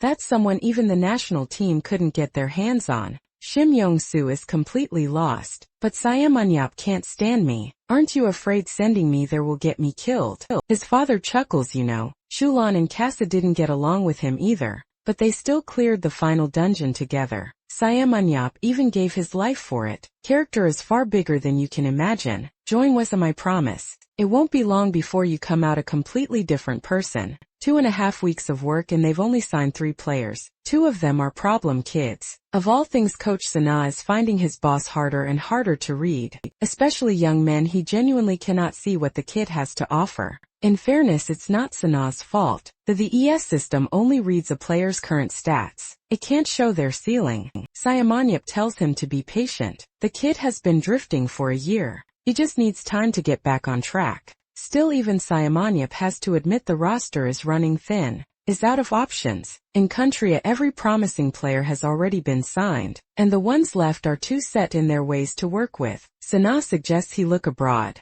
After all, warfare allows up to 5 foreign players per team. After a long day, Sam In-yeok gets home to find Baek Hae-hyun has returned. After her time away training, every one of Baek Hae-hyun's stats has improved. Looks like the Bald brothers actually put in real work when it came to developing her. What surprises Samanyo even more is her leadership and tactics growth. Both are remarkably high. She might actually be captain material. Just then Baek Ji-ho walks in unexpectedly. Samanyo hasn't put away his analysis eye yet, and gives Baek Ji-ho a quick side glance. Leadership 51, tactics 62. Samanyo is speed. Speechless. No wonder the national team fell apart under his coaching. It all makes sense now. He lets out a long sigh and tells Baek Ji-ho not to push himself so hard anymore. He knows he's already doing his best. Baek Ji-ho stares at him completely baffled. Later over dinner, the topic of recruitment comes up. Baek Ji-ho mentions that if they're looking for foreign players, Country T might be worth a visit. Baek Hae-hyun lights up at the idea. She immediately says she wants to come along. If Si Monyeop is heading to Country T, apparently she's heard that every transcendent in Country T is a fan of Si Monyeop. To 70 of fighters there use a spear. That puts Si Monyeop in a great mood. He agrees on the spot to take her along. Baek Ji-ho's heart sinks. Is Si Monyeop really about to leave him home again? While he goes off with his daughter, Baek Hae-hyun tells her father not to worry. This time it's just going to be her and Si Monyeop. So the two of them board a plane and head to Country T. The moment they step out of the airport, Seo Man-yeop notices someone waiting for him. It's Timur, a transcendent who once fought alongside Seo Man-yeop. He didn't make it into the 7 heroes, but his strength ranked within the top 20. Seo Man-yeop didn't expect him to show up in person. Timur explains he saw it on the news. On top of that, Timur is now the president of Country T's Warfare Association and runs his own club. When he hears that Sam In-yeop is out scouting foreign talent, he immediately invites him to take a look at his club first. Sam In-yeop sees no reason to refuse and follows him over. But the moment they arrive at the club entrance, a flash of spearlight suddenly shoots out. Sam In-yeop dodges in an instant. Split second later, a sleek figure comes charging straight at him. After a few rapid dodges and shifts, Sam and Yop create some distance between them. He looks up. It's the girl with long hair. You're Sam and Yop, right? I'm Sonya, can we spar? Before Sam and Yop can even respond, Timur smacks her on the head, raising a big bump. Turns out this girl, Sonya, is Timur's daughter. Sam and Yop blinks in disbelief. Are you sure you've done a paternity test? Timur tells him to quit joking around. If fake Jiho can produce a daughter like that, why can't I? Samunyup turns back to Sonya with disbelieving eyes. He activates his analysis eye and freezes. Every single one of Sonya's stat growth values is off the charts, and her muscle boost skill is even more insane. It boosts her strength score by 40. Samunyup lets out a sharp breath. Among every woman he knows, her stats trail only Sherlong's natural talent. She's already blown past Bakayun's potential ceiling. If her potential is fully unlocked, she could stand shoulder to shoulder with monster-level players, like Nathan and Kichi Lucasta. He steps forward and asks what position she plays. Sonya says tank. See, I'm on Yep. Eyes her muscular build with a grin. So I heard you want to fight me. Grab your gear and let's go. The two of them step into their respective virtual pods, and appear in the arena like, see, I'm on Yep. Sonya's weapons of choice are a spear and a shield. The moment she lowers her stance and leans forward, Simon Yop catches a flicker of himself in her form. Sonya lets out a fierce battle cry. She hurls her spear with full force. In the blink of an eye, it's already inches from Simon Yop's face. He tilts his head just enough. The spear grazes past him. From that single throw, Xiaomi Yep deduces she has already activated muscle boost. Her current strength score is 72, and with the skill active, it jumps to 101. That number alone is formidable, even without any throwing base skills. Before he can dwell on it, Sonya charges again. Her spear whips through the air relentlessly. Simon Yop weaves and dodges, reading her every move. Her maximum strength score is 87. With muscle boost activated, that shoots straight up to 122. That's far beyond what Simon Yop anticipated, and her close-range combat is solid too. With a quick assessment locked in, Samyeon Yop launches his counterattack. The moment he deflects her spear, he drives forward in a burst of speed. His own spear moves like a living blade, thrusting rapidly toward her. Sonya cries out in surprise and twists away, pulling back to create distance. She chose to retreat instead of blocking her shield. Control clearly isn't there yet. Makes sense. Tanks are built to absorb damage, so most are more comfortable with a shield than a weapon. But Simon Yop carries a shield for two very different reasons. First, he uses his exceptional technique score to read incoming attacks in advance and block every hit. Second, it comes from an honest understanding of his own limits. Compared to other tanks, he's more agile, but his raw strength falls slightly short. In other words, his loadout isn't the most powerful combination, but it's the one that fits him best. That style, however, doesn't suit Sonya at all. Her strength score is sky high, and with better shield technique, she would make a very solid tank. Her agility and speed are exceptional too. Locking her into heavy armor would be a waste. Sticking to the current style throws away the full potential of muscle boost. The question pulls Samon Yop into a dilemma. Should he keep her as a tank or develop her into a fighter? But that's a question for later. Right now he needs to finish this fight. Samon Yop's figure flickers and he closes in fast. His spear drives forward with brutal force. This time Sinya is ready. She plants her feet and raises her shield, determined to block his killing blow. But she's underestimated him. One powerful thrust and the shield is sent flying. Samyeon Yop's powerful hand shoots straight toward her. Sonya is caught completely off guard and gets slammed to the ground. The dust settles. Samyeon Yop's fist stops just inches from Sonya's face. He doesn't have a scratch on him. He looks down at the girl pinned flat on the ground. Samyeon Yop gives a sly smile. I went easy on you for that last one. The match ends. Sungman Yeep is impressed. He asks whether that fighting style came from her father. Siny explains that because she's naturally strong, her father had her train as a tank. And since Sungman Yeep is the idol of every tank player, she built her fighting style around his. Sungman Yeep sighs. He tells her the reason he uses both a shield and a spear is to distribute force evenly to both sides. So he's always ready to dodge or counter at a moment's notice. But with Sonya's strength score being so high, gripping a shield causes her to overcommit her force, which stiffens her movement, and makes it nearly impossible to switch quickly between offense and defense. He tells her plainly the current style doesn't suit her. To bring out her full strength, She needs to ditch the shield and switch to dual spears as a close-range fighter. But before he can even finish, Sonya turns her head away and flat-out refuses. Simon Yope's temper flares up instantly. Who does she think she is? Ignoring his advice, Timur quickly steps in and tells him to calm down. He's spent 2 years around Simon Yope. He knows exactly how fast that temper ignites. He pulls Simon Yope aside. The reason his daughter refused is simple. Just doesn't understand how women think. To her, you're her idol. Using the same equipment as her idol is a lifelong dream. Xiaomi Yup kicks him in response. What's the point of that? Timur looks at him with a wounded expression. This girl has worked for over 10 years with you as her inspiration. Please don't crush that. That stops Simon Yup cold. She reached this level in only 10+ years. She's an absolute diamond in the rough. Barely containing his excitement, he steps forward and grabs Sonya by the shoulders. Sonya, I'll take full responsibility for you. How about coming to Country A with me? Behind him, Baekhan looks on in alarm. He just went straight in for the recruit. Seoman Yope is getting a little too popular. But Sonya turns him down without hesitation. She's heard the World League has been reaching out to Seoman Yope recently if he abandons Country A and joins the World League. What's the point of joining his club? She might as well use her father's connections to enter the World League directly.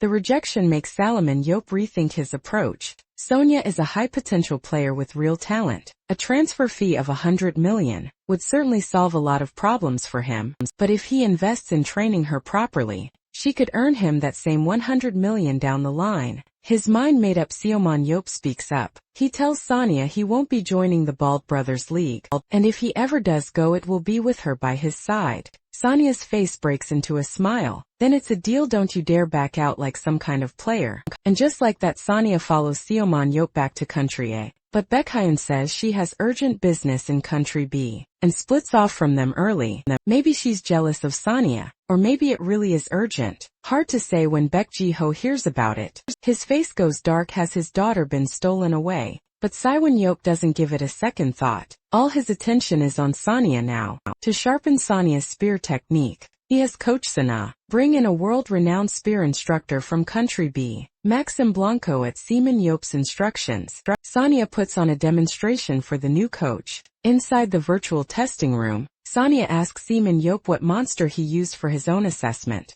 He tells her it was Saroban. Danya tells the coach to set one up for her too. She starts warming up, working through every part of her body methodically. Then she walks slowly towards Sauron. Even as the monster begins charging up its power, she remains completely calm. A laser beam suddenly blasts out. The ground where she stood moments ago explodes. When the smoke clears, a deep trench has been carved into the arena floor. But just then Sarabon senses something moving above its head. It looks up. Sanaya is already airborne. Spear in hand, a piercing streak of spear light descends from above. The monster doesn't even have time to react. Sonya's spear drives straight into it. A thunderous blast. Sargon is obliterated. Coach Blanco, watching from outside, is left completely speechless. The moment the test ends, Sonya eagerly asks Samuel Yup what he thinks. Samuel Yup tells her not to get ahead of herself. He could do what she just did with his eyes closed. He tells her she has 1 month to follow every word the coach says. That's the only way she'll truly transform.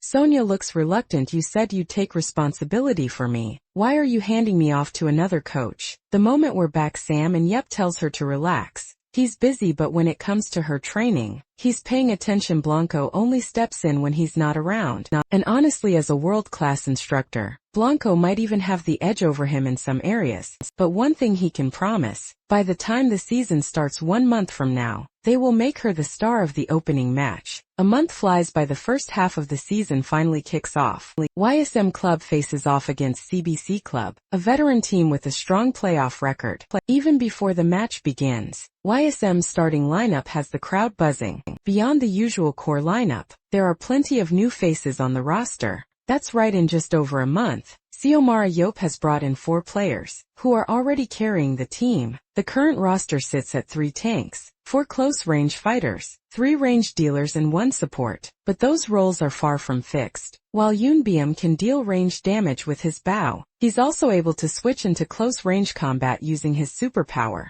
Choi Hyuk holds the tank role, but can shift into a close-range fighter when needed, and Ji-hun, though a close-range fighter, has experience playing support as well. This flexible formation can adapt on the fly, whether in team fights or dungeon hunts. To fill the gap in ranged firepower, Saemin Yop specifically brought in Shim Yong-soo. He's not the sharpest tool in the shed, but his incredible focus score and superpower make him a powerhouse for wide-range ranged output. Surveying the team he personally built, Simon Yep turns to Coach Sana with a smug smile and asks how confident he feels about this match. Coach Sana has to admit Simon Yep's cipher talent is something else, especially Sanaya after switching from shield to spear. Her growth has been staggering. In just 1 month every stat has gone up, even if only by a small margin. Keep in mind the higher your stats already are, the harder it gets to raise them, but since switching to close range fighter, Sonya has been in her element, improving at a pace no one expected.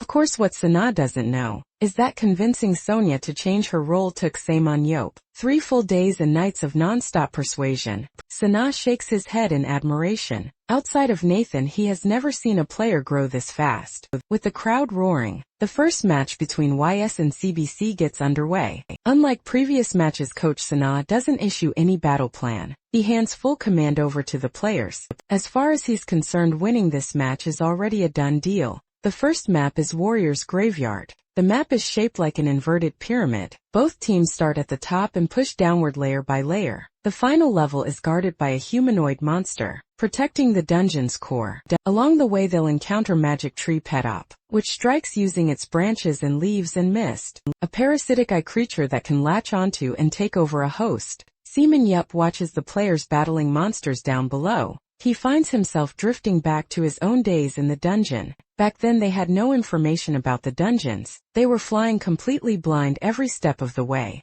He remembers one time a teammate got parasitized by a mist. The creature drains its host vitality for 1 full minute before taking complete control. By the time Samyeon Yop realized what was happening, it was already too late. He cut off his teammate's head on the spot. Looking back now, that person probably should thank him. At least it was a painless death. Watching Samwon Yop recall all of this with a perfectly calm expression, Dongjun feels a chill run down his spine. Then, Samwon Yop suddenly calls out to Dongjun and points at the screen. Something big is about to go down. Sure enough, both teams have nearly finished clearing the top 2 levels. To neutralize Lee Neon's disruptive tactics, SCBC has split their team into a 6-5 formation, speeding through the monster clear to stop Lena Yen from popping up and stealing kills. But what they didn't see coming is that the star of this match was never Lena Yen. To begin with, Sayamanyap's prize student Sanaya. Alongside her is tank player Choi Hyuk.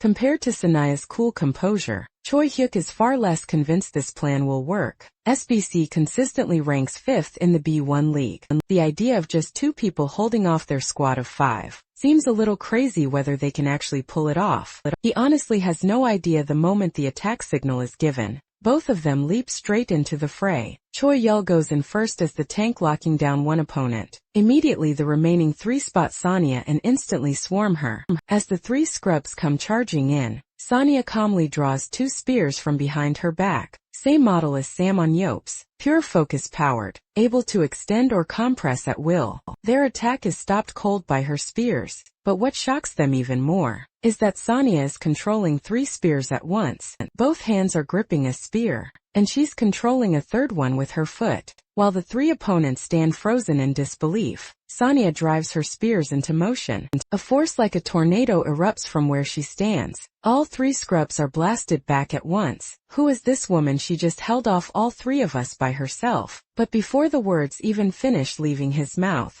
Sonya tightens her grip, pivots her body, and launches a spear in a perfect arc toward Choi Hyuk's position. The scrub fighting Choi Hyuk doesn't even register what's happening. Before the spear drives into the top of his thigh, the scrub lets out a scream, and at that exact moment a glowing shadow materializes behind him. A blade cuts across the scrub, drops on the spot. Yoon BM takes the first kill. The commentators outside are stunned. They expected Sonya to go straight for the kill herself. Instead, after blasting back 3 opponents, she turned it into a picture-perfect assist. The moment Yoon BM claims the first kill, Sonya is already moving. She draws a fresh spear. Her eyes lock onto one of the 3 remaining scrubs. The spear rockets toward him like a ricocheting bullet, The instant it leaves her hand, she pushes off the ground and explodes forward. Meanwhile, the scrub reads the spear's path and braces for impact. Fast, he's confident he can block it, but just as the spear is about to connect with his face,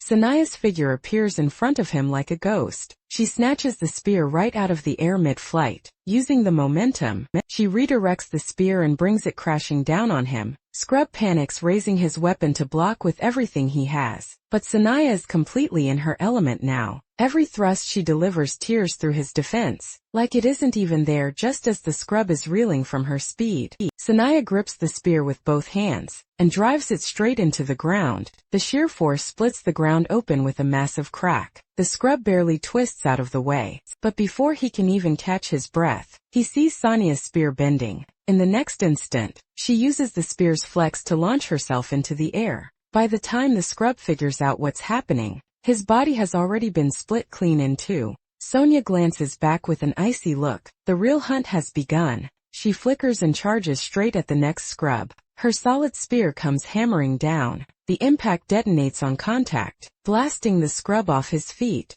Before he can recover, Sonia is already on top of him. In the blink of an eye, her spear has thrust over 100 times. Scrub is barely holding together. Jo Sung-ho, watching from a hidden corner, is floored. The plan was for Sonia and Choi Hyuk to pin down Sepsai's second squad. He didn't expect Sonia to drop a bombshell the moment she went in. He immediately passes the word to Ro Jong-hwan. Everyone stop farming, the chance to wipe the enemy team is right now. Meanwhile, Seoman Yup, watching from outside the screen, lets out a sharp gasp. Sonia's agility score and technique score have actually gone up mid-fight by a full point. It's true that players can raise their stats during battle through deep focus and real experience, but this is Sonia's very first team fight. Back in the arena, landing those kills has lit something up inside Sonia. Everything clicks at once. When Samyeon Yop first told her to become a close-range fighter, she wasn't sold on the idea, but now that she's actually doing it, dealing this much damage feels absolutely incredible. As exhilarating as it is, she never forgets what Samyeon Yop taught her. He told her once, if chasing kills cost your teammates their lives, you've already lost no matter what position you play. Keeping your teammates alive always comes before securing a kill. That thought pulls her eyes to Choi Hyuk. He's starting to struggle. Without hesitation, Sonia abandons the kill and sprints toward him, shouting at him to give her his back. Choi Hyuk catches on instantly and lowers himself. Sonia uses him as a launching pad and vaults forward into the enemy. The scrub fighting Choi Hyuk has no idea what just happened. The only answer he gets is a cold spear. At that same moment, the rest of the YSM squad converges on the fight. The outcome is never in doubt. YSM delivers a masterclass in what it looks like when fundamental skills are pushed to their absolute limit. Say when YOP watches Sonia, who seems to be glowing with highlight after highlight. A proud smile spreads across his face. Exactly what I'd expect from someone who even caught my attention. She didn't let me down after the first match ends. Shim Young-soo slips off to the bathroom alone. He pulls out his phone and eagerly opens the warfare forums, desperate to see what people are saying about him. It's exactly as bad as he feared. The comments are brutal. Ever since he was kicked off the national team, he's been the forum's favorite punching bag, and even after a win, people are calling him a coward who hides in the backline. Shim Young-soo is losing his composure. These idiots don't know the first thing about tactics. But then two voices drift in from outside, and Shim Young-soo can't stay still anymore. Two CBC players are outside. They're talking about Shim Young-soo, and every word drips with mockery. That's it. Shim Young-soo shoves the stall door open, ready to have it out with them. The scrubs see his fury and don't flinch for a second. They actually turn up the heat even more. That's the plan. Use his hot-headed, impulsive nature to stir up a scandal and get some leverage going into the next match. But just as they've got him right where they want him, another stall door is kicked open. Shim Young-soo the full hit. The person walking out is Seaman Yop. He happened to be in there the whole time and heard every word. But unlike Shim Young-soo, he isn't falling for it. A few sentences was all it took to see exactly what these two are up to. The scrubs are suddenly nervous. One of them starts to open his mouth to apologize, but Seaman Yop moves first. He grabs Shim Young-soo and tells him to apologize to them for his attitude just now. The scrubs look completely confused. What is happening? Shim Young-soo is equally baffled. They're the ones who started it. Same when Yup stares him down. Do what I say, or they'll have all the ammunition they need to tear you apart. Why do you think they were talking about you? Loud enough for you to hear. Without waiting for a response, he forces Shim Yong-soo's head down, and turns to the two scrubs with a cheerful smile, offering a clean apology on his behalf. On his way out, he makes a point of confirming everything is fine between them. His whole move is simple. Leave no opening for anyone to spin this against them. He knows Shim Yong-soo is being played, but since he's on his team now, he's not gonna let that slide without a response. Just before walking out, Songman Yop grabs the door frame and turns back to the punks with an ice-cold look. You two got lucky today. Shim Yong-soo is still on probation, so I'm letting it go if there's a next time. Use your imagination. He walks out without looking back. The only thing left behind is a deep set of claw marks in the door frame. Meanwhile, Ro Young-hwan is getting the team ready for the next match. This match may have been set up to test Sonya, but everyone else still needs to stay sharp. The second map is Ant Nest. Long ago the underground people experimented on the ants there, and the results were monstrous mutations. The ant queen hides at the very bottom of the dungeon, but the moment anyone gets close, she issues a command and every ant in the dungeon comes swarming. That means the only way to clear this map is to wipe out every single ant first. While Ro Jung-hwan goes over the strategy with the team, Shim Yong-soo's mind is somewhere else entirely. Even after Seaman Yop's warning in the bathroom, he cannot let go of his grudge against those CBC players. Every laugh from that side of the room sounds like it's aimed at him. When the match officially begins, both teams move into the dungeon. The question is whether Shim Yong-soo can keep himself in check while that grudge is burning inside him. Second match gets underway. The 5-person pinning squad led by Sonya charges out front. Ro Jong-hwan leads the hunting squad from behind, tearing through enemies left and right with seamless teamwork. Wave after wave of ants falls to the YSM members, but when they finish clearing the first zone,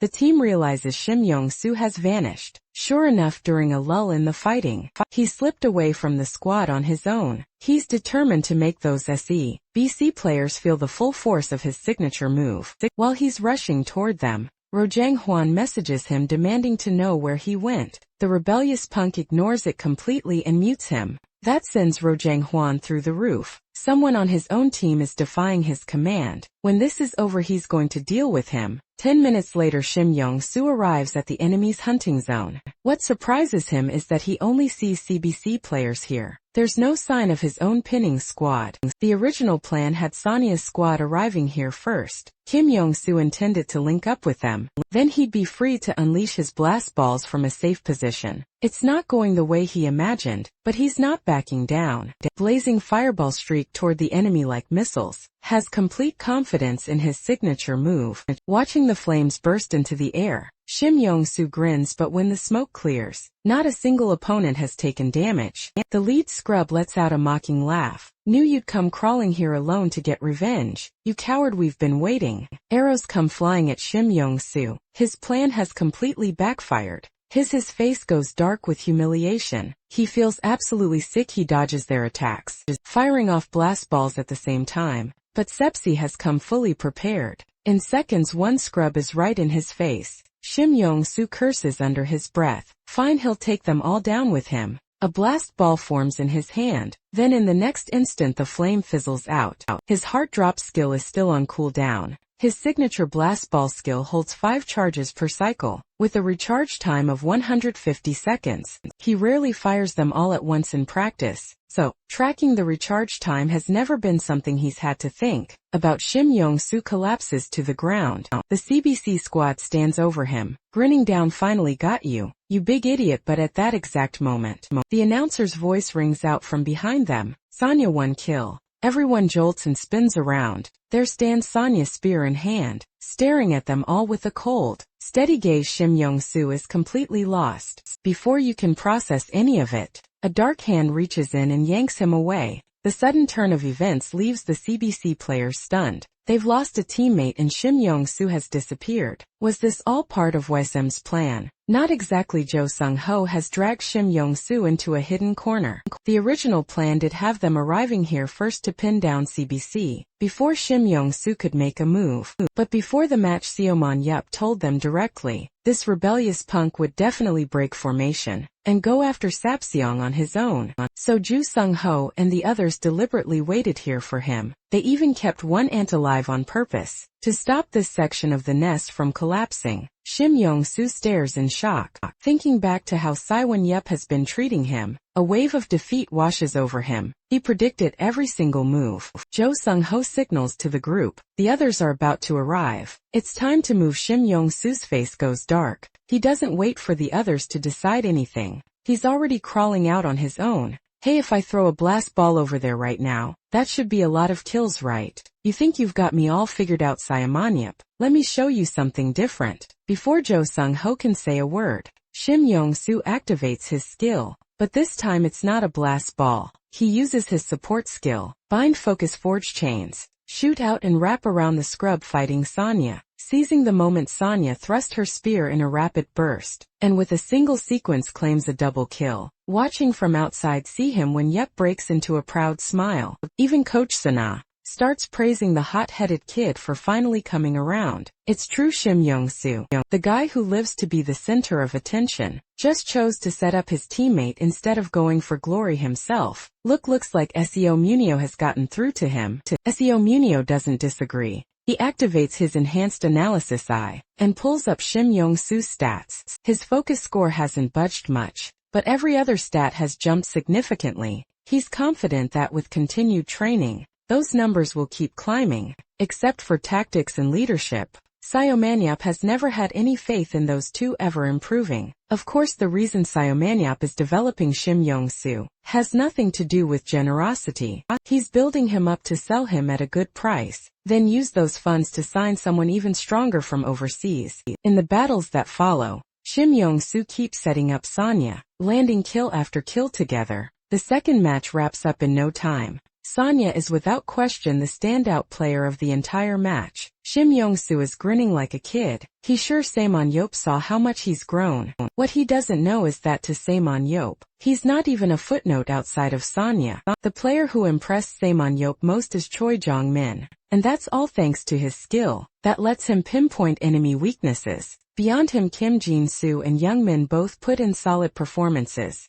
Overall, all three of his new recruits have more than met his expectations. YSM Club is getting stronger by the day. From the field, Young-min looks up at Sam and Yop in the stands, with a look of genuine gratitude. If Seaman Yop hadn't spent so much effort pulling him back on track, he'd still be wasting away in a gaming cafe. After the first playoff match, Seaman Yop asks Coach Sana who they're facing next. Sana tells him it's Twin Star Club. Saiwon-yup raises an eyebrow. That's Choi Yuk's old club. The owner refused to let him go, until Saiwon-yup's fists convinced him otherwise. That's how he managed to bring Choi Yuk in for almost nothing. But remembering how that owner tried to sabotage him, still gets under his skin. He asks Sana how strong the opponent is. Sana admits Twin Star Club is probably YSM's toughest competition, but YSM's foundation is solid now. It won't be a walkover for them either. Seymour Yop isn't satisfied with that. He wants to play this one himself. Might as well use Twin Star Club to let off some steam.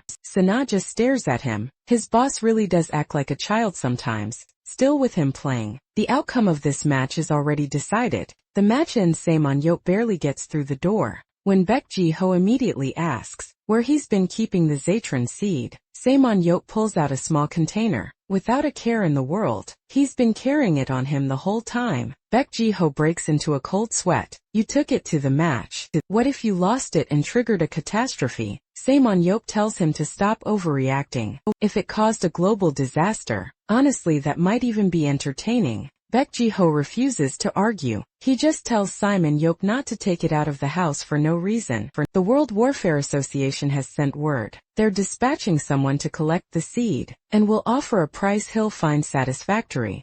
Saiwon-yup sighs. If it weren't for the money, he wouldn't hand it over to those people under any circumstances. But honestly, the dungeon risk isn't even his biggest concern. What worries him more is the person who founded the World Warfare Association, the warfare competition system, and the ability detection technology they built. None of it existed in anything he encountered before. Whoever created this couldn't have done it without having spent real time inside a dungeon. The simulation is too accurate. While Saiwon-yup is still lost in thought, the doorbell rings. Baek Ji-ho goes to answer it, puzzled about who would show up at this hour. The next second a pale, unsettling face startles him back a step. Apologies for the late visit. My name is Pietro Anella. I am the representative, sent by the World Warfare Association to collect the Zedran seed.